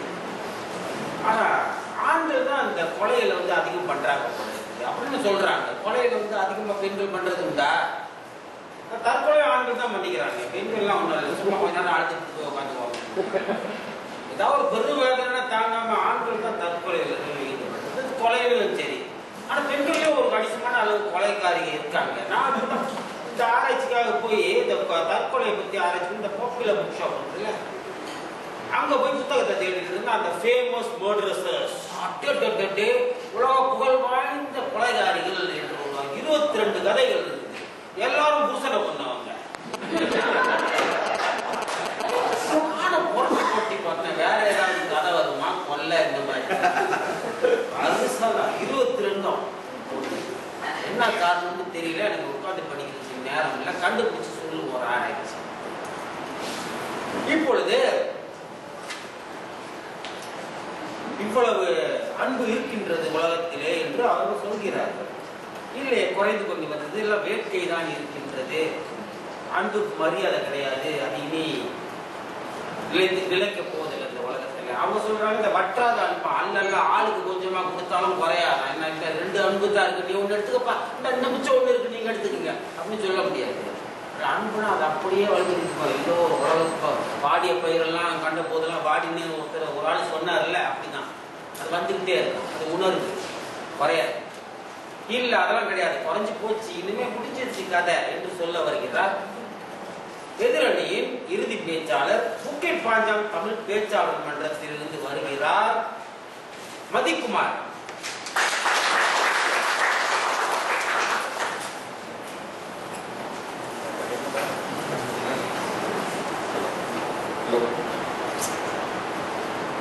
இன்னைக்கு காதல் எல்லாம் ரொம்ப ரொம்ப மாறி போச்சு. கண்ணை பார்க்கிறா, கைய கொக்குறா, ரூம கேட்கிறா, எல்லாம் முடிஞ்ச பின்னும் ஃப்ரெண்டுன்னு சொல்லிக்கிட்டு ரொம்ப பேருடா வாழுறாங்கடா, நீ தான் கொஞ்சம் கேட்டு பாருடா. அவன் பொழுதுபோகத்தான் ஒரு ஃபிகரை பார்க்கிறான், அவன் காசு செலவழிக்க ஒரு லூச தேடுறா, 2 பேருமே அட பொய்யா பழகுறா, புளிச்சு போச்சுன்னா கைய புளிக்கி பிரிகிறா, அவளைக்கும் பொம்பாளைக்கும் அவசரம், அத காதல்னு சொல்லுறாங்க மூவரும். அனைவருக்கும் வணக்கம். தன்னுடைய 25 ஆண்டு கால கல்யாண வாழ்க்கையில் அவர் படாத கஷ்டங்களை எல்லாம் பட்டு உலகத்தில் அமைதியே இல்லை என்று ஜனவரி 1ஆம் தேதி சிங்கப்பூரை உலகத்தில் அமைதியை கடைபிடிக்க வேண்டும் என்று கோயில் கோயிலாக சுற்றி வந்த நடுவர் ஐயா வணக்கம். அந்த கால் வலி தீர அமர்ந்திருக்கிறீர்கள் நடுவராக. ஆழ்ந்த அனுதாபங்கள். சொன்னாங்க கவிதை எழுதுறேன். கவிதை எந்த சூழ்நிலையில் எழுத முடியும்? ஒரு தனிமையான சூழ்நிலையில தான் எழுத முடியும். வீட்டுல இருக்கிறது நானும் என் பொண்டாட்டியும். அதுலயும் எனக்கு ஒரு தனிமை தேவைப்பட்டுச்சுன்னா அப்ப நான் படுற கஷ்டம் எப்படிலாம் இருக்கும் உங்களுக்கே தெரியும். சொல்லி கொடுக்க வேணாம். சோகங்கள் எனக்கும் நெஞ்சோடு இருக்கும், எழுதாத நாள் இல்லையே. இன்னொரு அக்கா சொன்னாங்க, காதல் இளவரசன் கமலஹாசன் மாதிரி இருந்த எங்க வீட்டுக்காரர் இந்த சேர்க்க சரியில்லாம வந்து அவர் கெட்டு போயிட்டாரு. அக்கா தாயி கமலஹாசன் மாதிரி இருக்கிறவர காமிச்சு உலகத்துல அன்பு இல்ல, உங்க மனைவியோட அன்போட இருங்கன்னு சொல்லி உங்களுக்கு தாய் வாக்கிய நாங்க கொடுத்துருக்கோம் தாயி. இல்லைன்னா அவர் என்ன 1 2 3 4 போயிட்டே இருந்திருப்பாரு. நீங்க எங்களுக்கு கோயில் கட்டி கும்பிடணும். காதல் எதையும் எதிர்பார்க்காதது,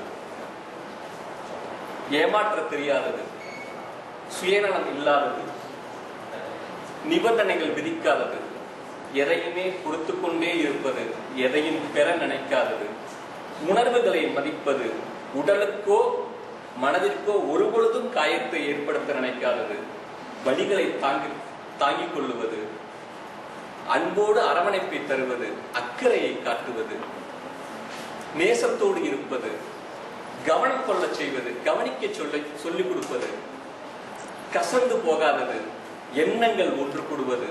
இதுதானே உண்மையான காதல். எதிரணியிலே மனசை தொட்டு சொல்லுங்கள். இன்று உள்ள அந்த நவீன காதலுக்கு இதுல இருக்க ஒரு 3 பண்புகள் இந்த பழக்கத்துக்கு இருக்கா? 2 வேணா சொல்லலாம். இன்றைக்குள்ள நவீன காதல் ஒண்ணு பிக்கப், அடுத்து பிரேக்கப். பசங்க பேசிட்டு இருந்தாங்க, நீங்க கேட்கலாம், அச்சி சூப்பர் பிகர்ரா, நேத்தே பிக்கப் அப்படின்னு. டேய் அப்புறம்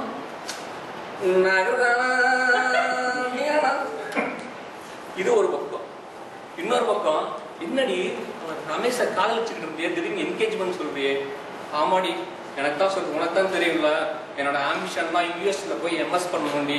இந்த ரமேஷ் சிங்கப்பூரை விட்டே வெளியே வர மாட்டேங்கிறாரு. அப்புறம் வீட்டில் வந்து அவங்க வந்து எனக்கு யூஎஸ் மாப்பிளையே பார்த்துட்டாங்க. அப்போ நான் யூஎஸ் போகிறதாண்டி நான் தாண்டி ஒத்துக்கிட்டேன் கல்யாணத்துக்கு. அப்போ அந்த லவ்டி பிரேக்கப்னு சொல்லிட்டேன்டி. இதுதான் நவீன காதலின் பிரேக்கப்.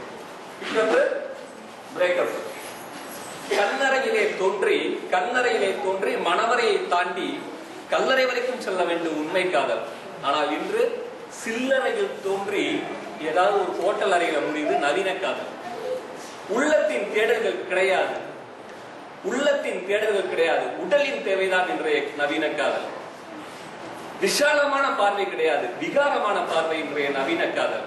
உங்க எல்லாருக்குமே தெரியும், eating together, going together, coming together.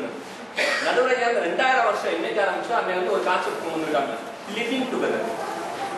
திருமணமாகாத ஒரு ஆணும் திருமணமாகாத ஒரு பெண்ணும் ஒரே குடும்பத்திலே ஒரே வீட்டிலே ஒன்றாக வசிக்கலாம், குடும்பம் நடத்திக்கலாம். ஆனா திருமணம்ங்கிற ஒரு கட்டாயப்படுத்திருந்துச்சுன்னா 2 பேரும் பிரிஞ்சு எங்கேயோ இருக்கிற ஒரு தொழிலதிபருக்கு அந்த பொண்ணு வாக்கப்பட்டு போயிடும். இவன் ஏதாவது ஒரு கிராமத்துல இருக்கிற பொண்ணை வந்து கல்யாணம் கூட்டிட்டு வந்துருவான். இதுக்கு பேர் லிவிங் டுகெதர். கொஞ்சம் யோசித்து பாருங்கள். தனக்கு வரப்போகிற கணவனும் தனக்கு வரப்போகிற மனைவியும் தன்னை மட்டும் நேசிக்க வேண்டும், தன்னோடு இருக்க வேண்டும் என்ற ஒரு ஆவலுடன் எதிர்பார்க்கும் அந்த உண்மை காதல், அந்த கிராமத்து காதல் அல்லது அந்த ஆணின் காதல் என்னவாக இருக்கும்? மதிக்கிறதா சமூகம்? சொல்லுங்க. சரி, இதெல்லாம் முடிச்சுட்டு ஒரு குடும்ப வாழ்க்கைக்குள்ள போலான்னு பார்த்தேன். குடும்ப வாழ்க்கையில பாத்தீங்கன்னா அப்பெல்லாம் வந்து ஒரு வருஷமாவது வந்து சேர்ந்து நடப்பாங்க கணவனின் மனைவி. அப்புறம் தான் கொஞ்சம் தள்ளி நடப்பாங்க. ஆனா இப்ப 3 மாசங்க கொஞ்சம் நடந்து போறதெல்லாம். 4ஆவது மாசம் ஆரம்பிச்சாவே கொஞ்சம் இடைவெளி வரும். 6ஆவது மாசத்துல இப்போ மனைவி வந்து பெருமாள் கோயில இருந்தானா கணவன் வந்து தேக்காமல இருப்பார்.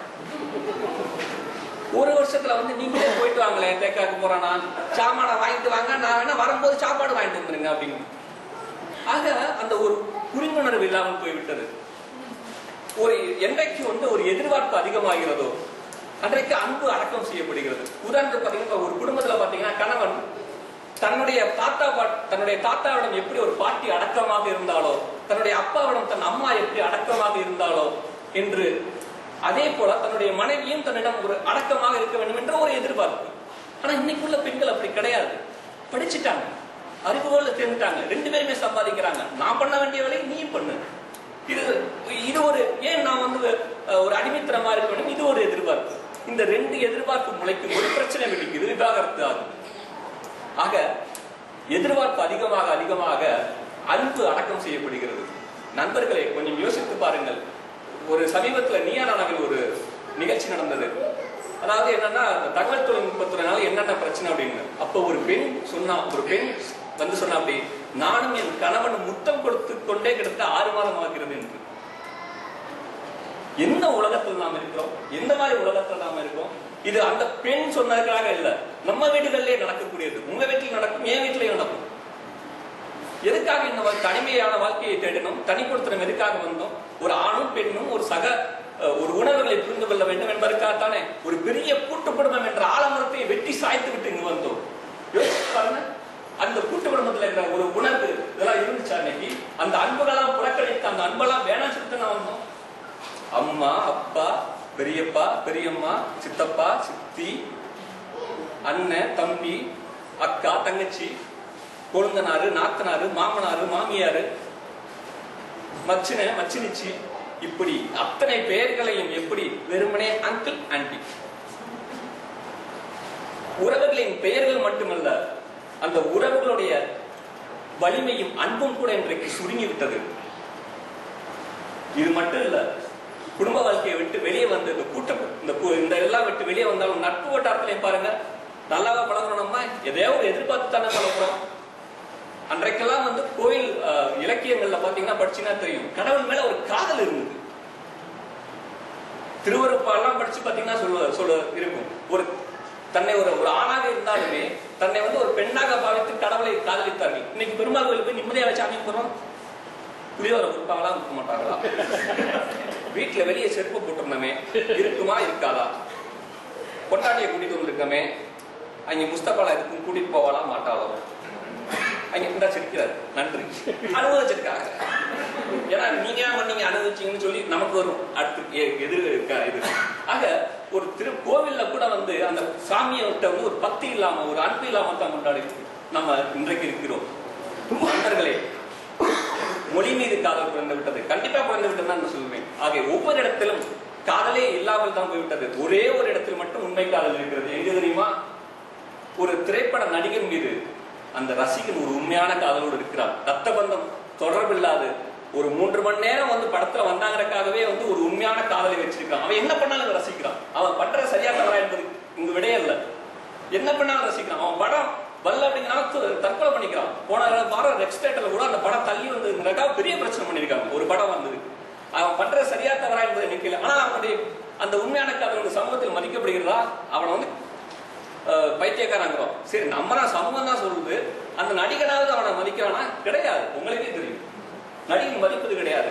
ஆகவே நடுவர் அவர்களே, இன்றைய காதல் எல்லாம் ஒரு பொய்யான காரணங்களுக்காக நம்மை சுற்றி சுற்றி வருகிறது. இன்னும் சொல்ல போனா, முதல்ல வந்து காதல்ல வந்து தோல்வி அடைஞ்சவன் தாடி வைப்பான். ஆனா இன்னைக்கு தாடி வச்சவனுக்கு தான் காதலே கிடைக்குது. அப்படியாதான் அதாவது ஒரு ஆள் முதல் காதல், 2 காதல், 3 காதல் சொல்லி முற்றும் தூரம் தான் காதல்னு சொல்லுகிற அளவுக்கு இன்றைய நவீன காதல் மாறி இருக்கிறது என்று கூறிக்கொண்டு வாய்ப்பு துணை கூறி நன்றி கூறுகிறேன். நன்றி, வணக்கம்.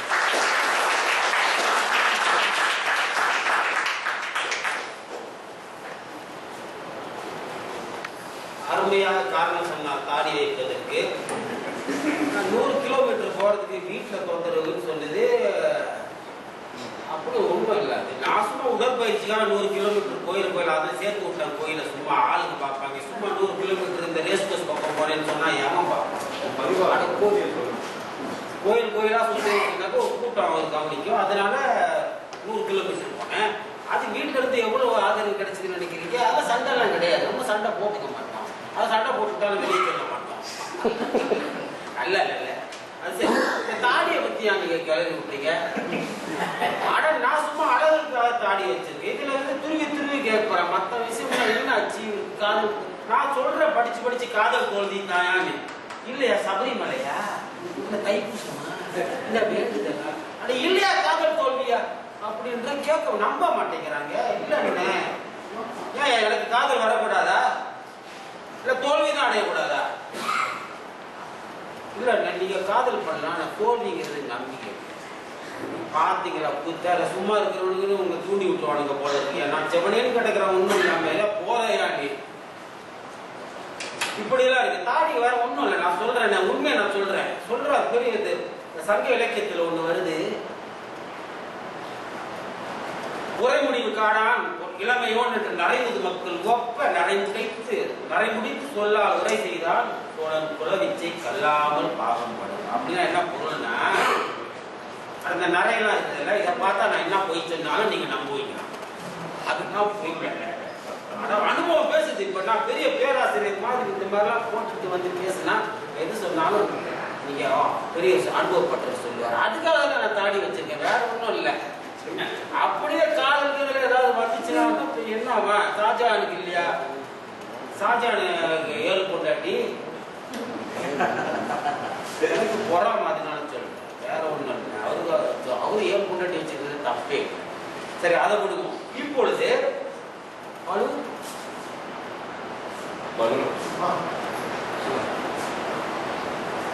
இதான் சொல்லுமா இடையில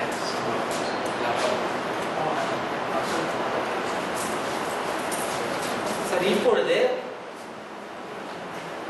தொடங்கி வைத்தவர்கள் தான் முடிக்க வேண்டும் என்ற வகையிலே நீங்கள் தயாரா? இப்பொழுது தனது முடிவை ஒட்டுமொத்தமாக எல்லா கருத்துரை எல்லாம் சேர்த்து ஒட்டுமொத்தமாக சொல்வதற்கு, காதல் அன்பு தற்போது நவீன உலகத்திலே மதிக்கப்படவில்லை என்ற அறிவை சேர்ந்த தலைவர் தேம் சண்முகம் அவர்கள் தனது உரையை அனைவருக்கும் வணக்கம். நிலா சொன்னாங்க, இங்க அன்பான நிறைய பேர் வந்திருக்காங்க. எவ்வளவு பெரிய போய் பாருங்க. 500 பேருக்கு அனுப்பிச்சோம், 50 பேர் வந்துருக்கோம். எவ்வளவு பேர் அன்பை மதிக்கிறாங்கன்னு இதுல இருந்தே பாத்துக்கலாம். நவீன உலகம் அன்பை மதிக்கிறாங்க. அவங்களுக்கு அவங்கவுங்க வேலை இருக்குங்க. ஏதோ பட்டாம்பூச்சி போச்சான், கவிதை சொல்றாங்க, திரும்பி வந்துச்சான். பச்சை பிள்ளையே திரும்பி வர மாட்டேன்றா, ஓடி போயிடுறாங்க. பட்டாம்பூச்சி திரும்பி வந்துச்சு, கதை சொல்றாங்க. சீதா ஒரு கேள்வி கேட்டாங்க எல்லாரையும் பார்த்து, எத்தனை பேர் சிண்டாக்கு உதவி செஞ்சீங்க? அவங்க எல்லாரும் தூக்குவாங்க எதிர்பார்க்காங்க, கூட 2 பேர் தான் தூக்குவாங்க. சரி, இன்னொரு கேள்வி கேட்டாங்க, சால்வேஷன் ஆர்மிக்கு எத்தனை பேர் இருக்கு? ஒரு 5 பேர் கை கொடுத்தாங்க. இப்ப உங்க மேல தப்பு சொல்லல, அது அவங்களுக்கு அவங்களுடைய இலக்கு இருக்கு. நமக்கு உள்ள குட்டியை காப்பாத்துறதுக்கு பெரிய விஷயமா இருக்கு.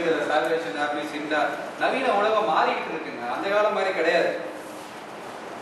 முகநூலை பத்தி ஏன் பேசுறேன் பேசுறோம். முகநூலை பத்தி நவீன காலனால முகநூல் தானேங்க. காலையில எதிர்ச்சிலிருந்து இரவு படுக்கிற வரைக்கும் எல்லாம் முகநூல், தொலைபேசி, இப்படிதான் நம்ம வாழ்க்கை, அன்றாட வாழ்க்கையை போயிட்டு இருக்கு.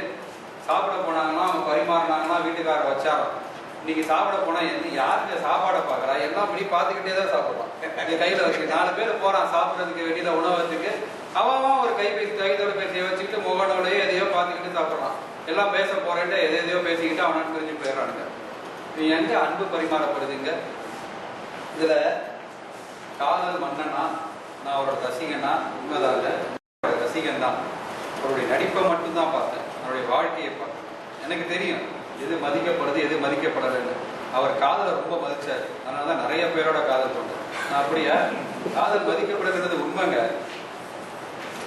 ராமாயணம், கோவலன் கதை சொல்றாங்க இலக்கியத்தை பத்தி. தலைப்பு என்னன்னா, நவீன உலகத்தில் மதிக்கப்படுதா என்னன்றதுதான். ராமாயணத்துக்கு எதுக்கு போனீங்க? அன்னைக்கு ஒரு ராவணன் இருந்தா, அது காவியமாக்கப்பட்டுச்சு, பாடமா வந்துச்சு. இனிமே இருக்காதீங்களான்னு. இன்னைக்கு பல ராவணம் இருக்காங்க. ஒரு கோவலன் இல்ல, ஏகப்பட்ட கோவலன் இருக்கலாம். இப்ப 40 பேர் குடிச்சாங்கல்ல, யார் அதெல்லாம் என்ன? அதனால நவீன காலத்தை பத்தி பேசுங்க. விசாக்கு காசு கொடுத்தா பையனை பத்தி பேசினாங்க. கடைசி வரைக்கும் காசு கொடுத்தனா இல்லையான்னு சொல்லல.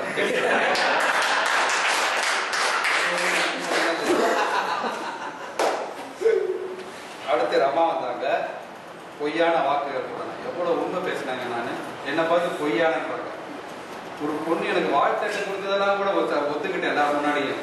என்னை பார்த்து பொய் சொல்றேன்றாங்க. மதிக்குமார் வந்து கவிதை எழுதினாரா அது பண்ண கவிதைங்கிறது என்ன கற்பனை, வாழ்க்கையில நடக்காத கற்பனையிலேயாவது கர்மம் செஞ்சுமா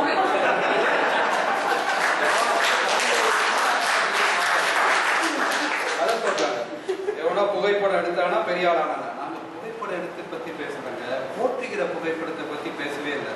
தூற்றுகிற புகைப்படம் ஒவ்வொரு நாளும் பரபரப்பான விஷயங்களுக்கு முக்கியத்துவம் கொடுத்து முகநூல்ல தூற்றுகிற புகைப்படங்களை பத்தி தான் நாங்க பேசிட்டு இருக்கோம். இப்ப நீங்க பாத்தீங்கன்னா தெரியும் உங்களுக்கு, இவங்க சொல்றாங்க ஜாக்கி சான் மகன் வந்து சொத்தெல்லாம் எழுதி கொடுன்னு சொன்னாங்க. ஜாக்கி சான் மகன் சொல்றாங்க, என் மகன் சொல்றான், டே நான் வேற ஊருக்கு போறேன்னா எங்கேயாவது போய் எனக்கு வங்கியில பணத்தை போட்டு நீ கிளம்பி போகணும். நடைமுறை வாழ்க்கையை பாருங்க. ஜாக்கி சானை அவனையும் பார்க்காதீங்க. இதுல இங்க வந்து பேச வந்துட்டாங்க, ரெட் லைட் இருந்தா போகக்கூடாதுன்றாங்க. அதுதான் நாங்களும் சொல்றோம், ரெட் லைட் இருந்தா போகாதீங்கன்னா அங்கதானே போறாங்க. உண்மையை காதலை மதிக்கிறது இல்லை தானே நாங்க சொல்றோம்.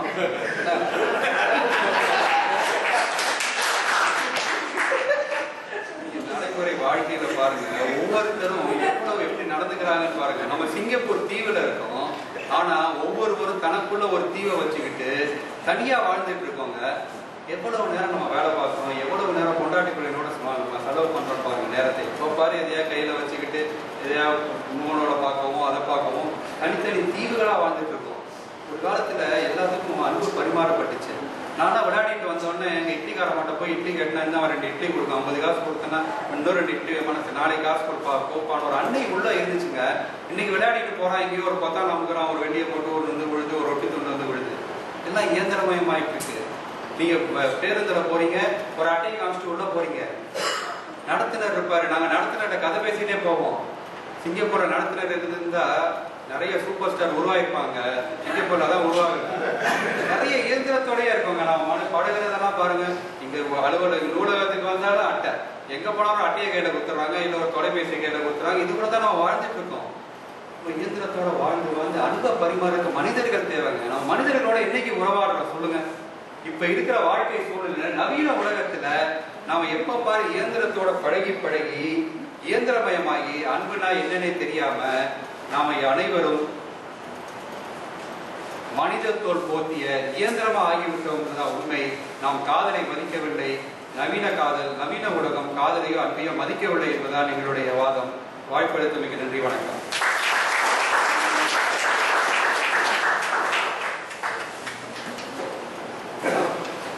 அந்த வாதத்தை நெறிப்படுத்தி வைத்தார் டேம் சண்முகம் அவர்கள். அவரும் தமிழ் மொழி பண்பாட்டு கழக பேச்சாளர் மன்றத்தை சேர்ந்தவர் தான்.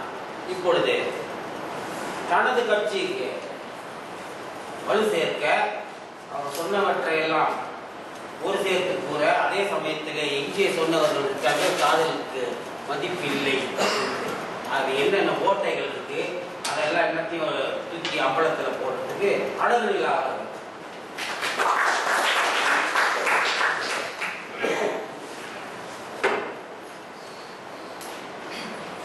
அனைவருக்கும் மீண்டும் வணக்கம். அந்த 3 பேரும் ஆக்சுவலா எப்படி வந்திருக்கணும்னா காவி உடை கட்டி சாமியார் இடத்துல வந்திருக்கணும். ஆனா கோட் சூட் போட்டு அப்படியே ஒரு பெர்ஃபெக்ட் இளைஞர்கள் மாதிரி வந்து உட்கார்ந்துக்கிட்டு அன்பையும் காதலையும் மதிக்கல. அவங்க பேசுற அத்தனை பேச்சிலையும் தன் குடும்பத்தை தான் உதாரணம் காமிக்கிறாங்க, தன் மனைவியை பத்தி தான் பேசுறாங்க. ஆனா அன்பு இல்ல, காதல் இல்ல. ஒரு முறை டாம் வந்து என்கிட்ட சொன்னாரு, அவருக்கு இன்னொரு பேர் கூட உண்டு.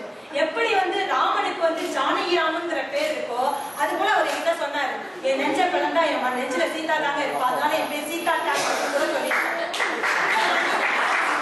அந்த மனிதர் வந்து என்னமா எடுத்து விடுறாங்க. இங்க வந்து இன்னொன்னு எனக்கு என்ன வேடிக்கை தெரியுமா, இங்க எதுக்காக பால் வந்து இப்படி வெளிப்படையா போட்டிருக்காரு தலைப்ப, நவீன உலகம் உண்மையான அன்பையும் காதலையும் மதிக்கிறதா மதிக்கவில்லையா, இதுதான் தலைப்பு. ஆனா நம்ம பேசுறவங்க எல்லாம் நவீன உலகத்தில் ஆண்கள் சிறந்தவர்களா பெண்கள் சிறந்தவர்களா அப்படிங்கிற மாதிரியே ஆண்கள் அதை செய்யறாங்க இதை செய்யறாங்க பெண்கள் இதுன்னு அப்படியே திசை திருப்பியே கொண்டு போயிட்டாங்க. தலைப்புக்குள்ளேயே அவங்க பேசலன்னு தோணுது. மதி சொன்னாரு, தனிமையா கொஞ்ச நேரம் கிடைக்குது, நான் போய் எழுதுறேன். தனிமையா போய் எழுதுங்க, சமூக சீர்திருத்தத்தை பத்தி எழுதுங்க, அங்க அது நடக்குது இது நடக்குது. நீங்க காதலை பத்தி எழுதுறீங்க, உங்களுக்கு எழுதுறதுக்கு ஒரு டாபிக்கே கிடைக்கலையா? உங்களை அறியாமே ஊற்ற எடுக்குது, அங்க நிக்கிறாங்க பாருங்க, அப்படியே அவங்க பார்வையில அவங்க இழுபடுது. அதனாலதான் தனிமையா நேரம் கிடைச்சாலும் இவர் என்ன பண்றாரு, காதலை பத்தி தான் எழுதுறாரு. ஏன் இவர் கவிஞரா இருக்கவர் மக்களை பத்தி எழுத வேண்டியது எழுத மாட்டாரு. ஆனா ஒரு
பேசுறீங்க. உங்களுக்கு ஒண்ணு தெரியுமா? அந்த காலத்துல உங்க தாத்தாக்கள் அப்பாக்கள்லாம் எத்தனை மனம் புரிந்தாங்க. இன்னைக்கு எத்தனை ஆண்கள், நீங்க விழுக்காட பாருங்க, எத்தனை ஆண்கள் வந்து இன்னைக்கு 2 பொண்டாட்டி 3 பொண்டாட்டி வச்சிருக்காங்க. இது வந்து நீங்க அன்பையும் காதலையும் வந்து அதுக்குள்ள எழுந்தீங்கன்னா எப்படி வந்து இது வந்து பந்தத்துக்குள்ள கொண்டு வர முடியும்? எனக்கு புரியவே இல்லை. நானும் தான் ரயில் வண்டியில போறேன், நானும் தான் பாக்குறேன். இதனால என்ன தவறுன்னு தான் எனக்கு தோணுது. அன்பை வெளிப்படுத்துகிறார்கள். அன்பை வெளிப்படுத்துறதுல எப்படி தவறு இருக்க முடியும் எனக்கு இன்னும் புரியவே இல்லை. அப்புறம் வந்து 3 பேரும் பாட்டா பாடுறாங்க. ஆக்சுவலா உங்களை போன பட்டிமன்றத்துக்கு வந்திருக்கணும். ராஜாவா ரகுமான் பேசணும்ல, அப்ப வந்திருக்கணும். தவறுதெல்லாம் இந்த பட்டிமன்றத்துல வந்து பாடிக்கிட்டே இருக்காங்க, நாங்களும் பாடுறோம். நாடளவு கஷ்டத்துல நகத்தளவு இஷ்டம் மச்சான், அதுதான் காதல் மச்சான். அளவு போல இல்ல, அதுதான் காதல் மச்சான். நீங்க காதல் எங்களை விட நாங்க கூட காதல் அப்படி விவரிக்கல. மதி வந்து காதல் மென்மையானது, காதல் அப்படியானது, காதல் இப்படியானது அப்படின்னு எப்படி அழகா எங்களுக்காக அவர் பேசுறார். காதலை அவரு தான் எங்களை விட மிக அழகாக விவரித்தார். அப்புறம் டேம் வந்து நான் இப்படி எதிர்பார்க்கவே இல்லை. நல்ல நண்பர் சீதா சொல்லுவாங்க நிறைய பொய் பேசுவாருங்க அப்படின்னு. இன்னைக்கு இப்படி ஒரு பொது சபையில இவர் உங்களுக்கு வந்து தெரியும் ஒரு துக்ககரமான செய்தியை வந்து பகிர்ந்துக்கணும்னு ஆசைப்படுறேன். அவருடைய பாட்டி வந்து 4 நாட்களுக்கு முன்னாடி தவறிட்டாங்க. ஆனா அந்த பாட்டியிடம் இவர் வந்து 10 வருடம் வரை வளர்ந்தவர். அவரால் இங்க இருக்கவே முடியும். சீதா கிட்ட சொல்லிட்டு நான் கடைசியா ஒரு முறையாவது என் பாட்டி முகத்தை பார்த்து விட்டு வருகிறேன். என் தாய்க்கு முன்னால அவங்க தான் எனக்குன்னு இந்த மனிதர் 4 நாட்கள் அந்த துக்கத்திற்கு போய் தன் பாட்டியை இறுதி பயணத்திற்கு வழி அனுப்பி விட்டு வந்துதான் இங்க உட்கார்ந்துருக்காரு. நீங்க 1000 சொல்லுங்க, உங்க தொழில்நுட்பம் வளர்ந்துக்கலாம், உங்க கைத்தொலைபேசி, உங்க குருவலோ எல்லா குப்பையும் தூக்கி குப்பை தொட்டியில போடுங்க. உங்கள் மனதுக்குள் அன்பு இல்லைன்னு அவர் அடிச்சு இன்னைக்கு வந்து என்கிட்ட சொல்லட்டுங்க. நான் தோத்து போறேன்னு எழுதி கொடுத்துருக்கேன். பட்டிமன்றத்திலே பேச சொல்லிடுறேன். அப்புறம் அவர் செல்வா மோசஸ், அவர் ஐஎன்ஜி போட்டு டேட்டிங்கிறாரு, மீட்டிங்கு, அப்புறம் என்ன சொன்னாரு, டேட்டிங்கு மீட்டிங்கு கட்டிங்னு ஒரே ஷவுட்டிங். எனக்கு புரியவே இல்லை. இப்படி எல்லாம் பேசுறதுனால நீங்க வந்து நவீன உலகம் மதிக்கல அப்படின்னு என்னால சுத்தமா ஒத்துக்கொள்ளவே முடியவில்லை. அப்புறம் மஞ்சகாமரம் வந்தவனுக்கு பாக்குறதெல்லாம் எப்படி இருக்கும்? மஞ்சளா தான் இருக்கும். அந்த பிரச்சனை அவங்க 3 பேருக்கும். அதனால இதுல வந்து அப்பப்ப வந்து நடுவரையும் தான் பக்கம் இழுத்துக்கிறதுக்கு முயற்சி செய்யறாங்க. அவரு கொஞ்சம் தெளிவாவே இருக்காரு. யார் சொன்னாங்க எங்க வீட்டுல சண்டைன்னு அப்படின்னு அவர் கேட்கிறாரு. ஆனா இவங்க வந்து ரொம்ப குழப்பறாங்க. நடுவர் தெளிவா தான் இருக்காரு. நல்ல தீர்ப்பை சொல்லுவாருங்கிற நம்பிக்கையில உங்க எல்லாருக்கும் நன்றி கூறி விடைபெறுகிறேன்.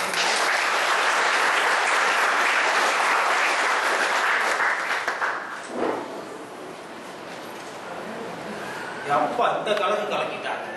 நானே கதை கலந்து ஓரமா கொஞ்சம் நம்பிட்டேன். எப்பா எனக்கு நல்ல வேலை, எனக்கு ஒண்ணு நம்ம பக்கம் பாருங்க, கொஞ்சம் ஆதரவா பேசுறேன். யாரும் சொன்னாங்க எங்க வீட்டுல சண்டைன்னு?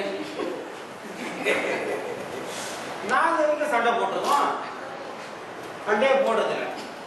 சண்டை போடுறதுன்னா என்ன அவ்வளோ ஈஸி நினைக்கிறீங்களா? அதெல்லாம் பிரச்சனையே இல்லை.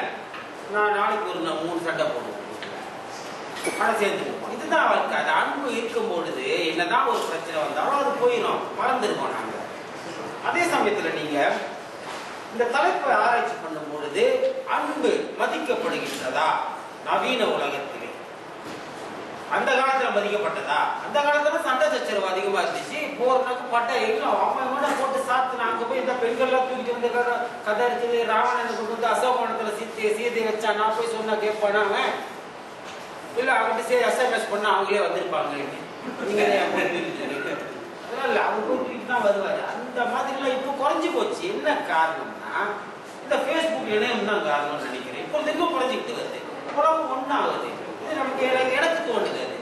இந்த இணையத்தை வச்சுக்கிட்டு அவன் வேலையை பார்த்துட்டு இருக்கான், அன்பு காட்ட மாட்டேங்கிறான். அப்படியா? வேற யாருக்கும் அன்பு செலுத்திக்கிட்டு இருக்கான் சார். இப்போ உங்ககிட்ட போய் வந்து பஸ்ஸில் உட்காந்துருக்கீங்க, அவன் பாட்டில் ஃபேஸ்புக்கில் இப்படி தடவிக்கிட்டு இருக்கான். இல்லை கோமல விலாசில் உட்காந்துக்கிட்டு இருக்கீங்க, அவர் சட்னி படாமல் ஃபேஸ்புக் தடவிக்கிட்டு இருக்காரு. அதான்ப்பா இப்போ உங்ககிட்ட வந்து பேசினா என்ன ஹல்லோடாக செருப்பு பிஞ்சிரும். சொல்ல மாட்டீங்க. அந்த பயம் வேற இருக்குல்ல, அதோட தெரியாதவங்க இணைப்பு உண்டு பண்றாங்க. உலகத்தை சோமாலியான்னு சொன்னாங்க. சோமாலியாவில் உள்ள ஒரு குழந்தை எலும்பு தோலுமா இருக்குது, கவலைப்படுறாங்க. அன்பு வெளிப்பாட்டுக்கு என்ன காரணம்? இந்த இணையம் தான். உலகமே ஒன்னாவதுக்கு என்ன காரணம்? இப்போ ஒரு காலத்துல ஒருத்தன் வந்து என்ன வேற்று இனத்தை வந்தானா பார்ப்பாங்க, எந்த ஊருக்காரங்க எங்கேயும் வந்திருக்கா பயம் தான் வரும், அவனை அடிச்சு விடுவானா கடிச்சு விடுவானா. இப்போ உலகத்துல யார் யார் எங்கெங்க இருக்கான்னு தெரிஞ்சு போச்சு. உலகமே ஒன்னாவதுக்கு காரணம் இந்த ஃபேஸ்புக் தான் போல இருக்குது. அதுல வேற என்னங்க ட்விட்டர் என்னென்னமோ சொல்றாங்க. இந்த விஷயம் தான் நீங்க சொல்லிட்டு இருக்கிறது இந்த ஃபேஸ்புக்ல காதல் வர்றது இதெல்லாம் அது காமம். அந்த காலத்துல நீங்க தான் கேட்டாங்க நர்ஸு கேள்வி. We thank you for your visit and hope to see you again soon. இப்போ எத்தனை பொண்டாட்டி வச்சிருக்காங்க இன்னொரு கேட்டாங்க. எனக்கு அது சரியா புரியல அந்த கேள்வி. சிங்கப்பூர்ல எத்தனை பேர் பொண்டாட்டி வச்சிருக்காங்கன்னு தெரியாது. ஆனா அந்த காலத்துல எல்லாம் பலர் வச்சிருந்தாங்க.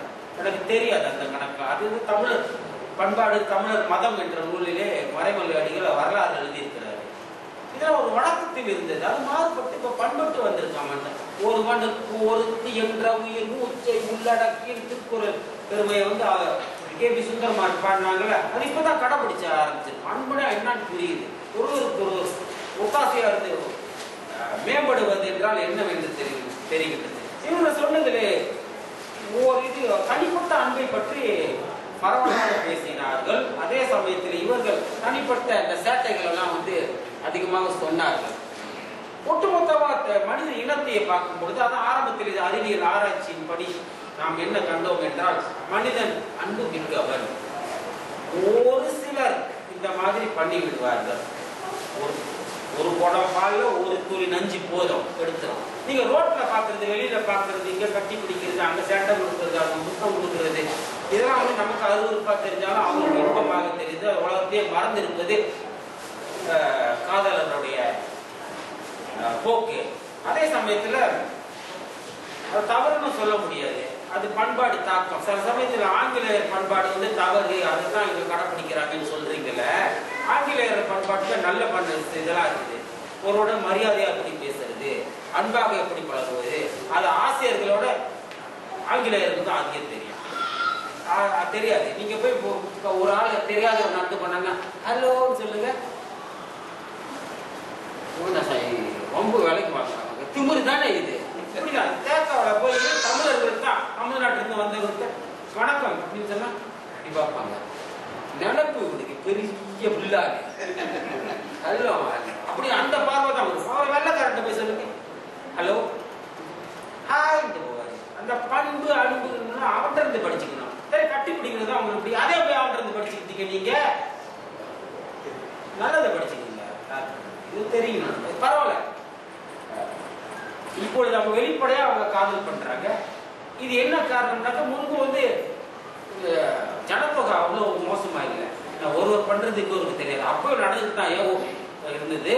முந்திரி கொள்ளை, தோப்பு கொள்ளை, சவுக்கு கொள்ளை, இந்த தமிழ்நாட்டில் திரைப்படங்கள்ல பாக்குறோமே நடந்துகிட்டு தான் இருக்குது. இப்போ ஒதுக்குறதுக்கு இடம் இல்லாம போச்சு. இந்த போராட்டம் ஒரே நெரிசலா இருக்கு. எங்க போவானுங்க அவங்க எம்ஆர்டில தான் கட்டி பிடிப்பாங்க.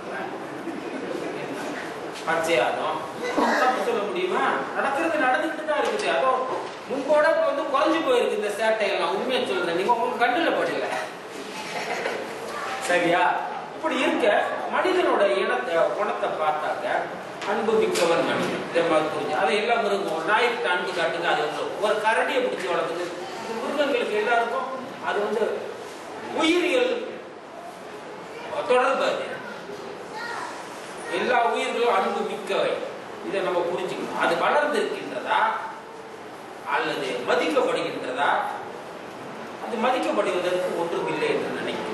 காரணம் என்னன்னா இயல்பாக வர வேண்டும், வளரத்தான் முடியும். அன்பு வளர்ந்திருக்கின்றது என்று சொல்ல வேண்டும். ஆகையால் மதிக்கப்படுகின்றது என்று சொல்லலாம். அந்த வகையிலே கணக்கெடுக்கும் பொழுது இவர்கள் வாதத்தை வைத்தும் நான் நினைக்கின்றேன், தெளிவாக நினைக்கின்றேன், நவீன உலகத்தில் உண்மையான அன்பும் காதலும் மதிக்கப்படுகிறது என்றுதான் என்னுடைய முடிவு. அது நீடித்து அன்புமிக்க அவர்களாக மனிதர்கள் திகழ்வார்கள் என்பதும் எனது நம்பிக்கை. இன்னும் 100 ஆண்டுகளில் பார்ப்பீர்கள் உலகமே ஒன்றாகிவிடும் என்ற நம்பிக்கை எனக்கு இருக்கின்றது என்று தெளிவாக சொல்லி ஒரு நிறைவுக்கு கொண்டு வருகின்றேன். வணக்கம்.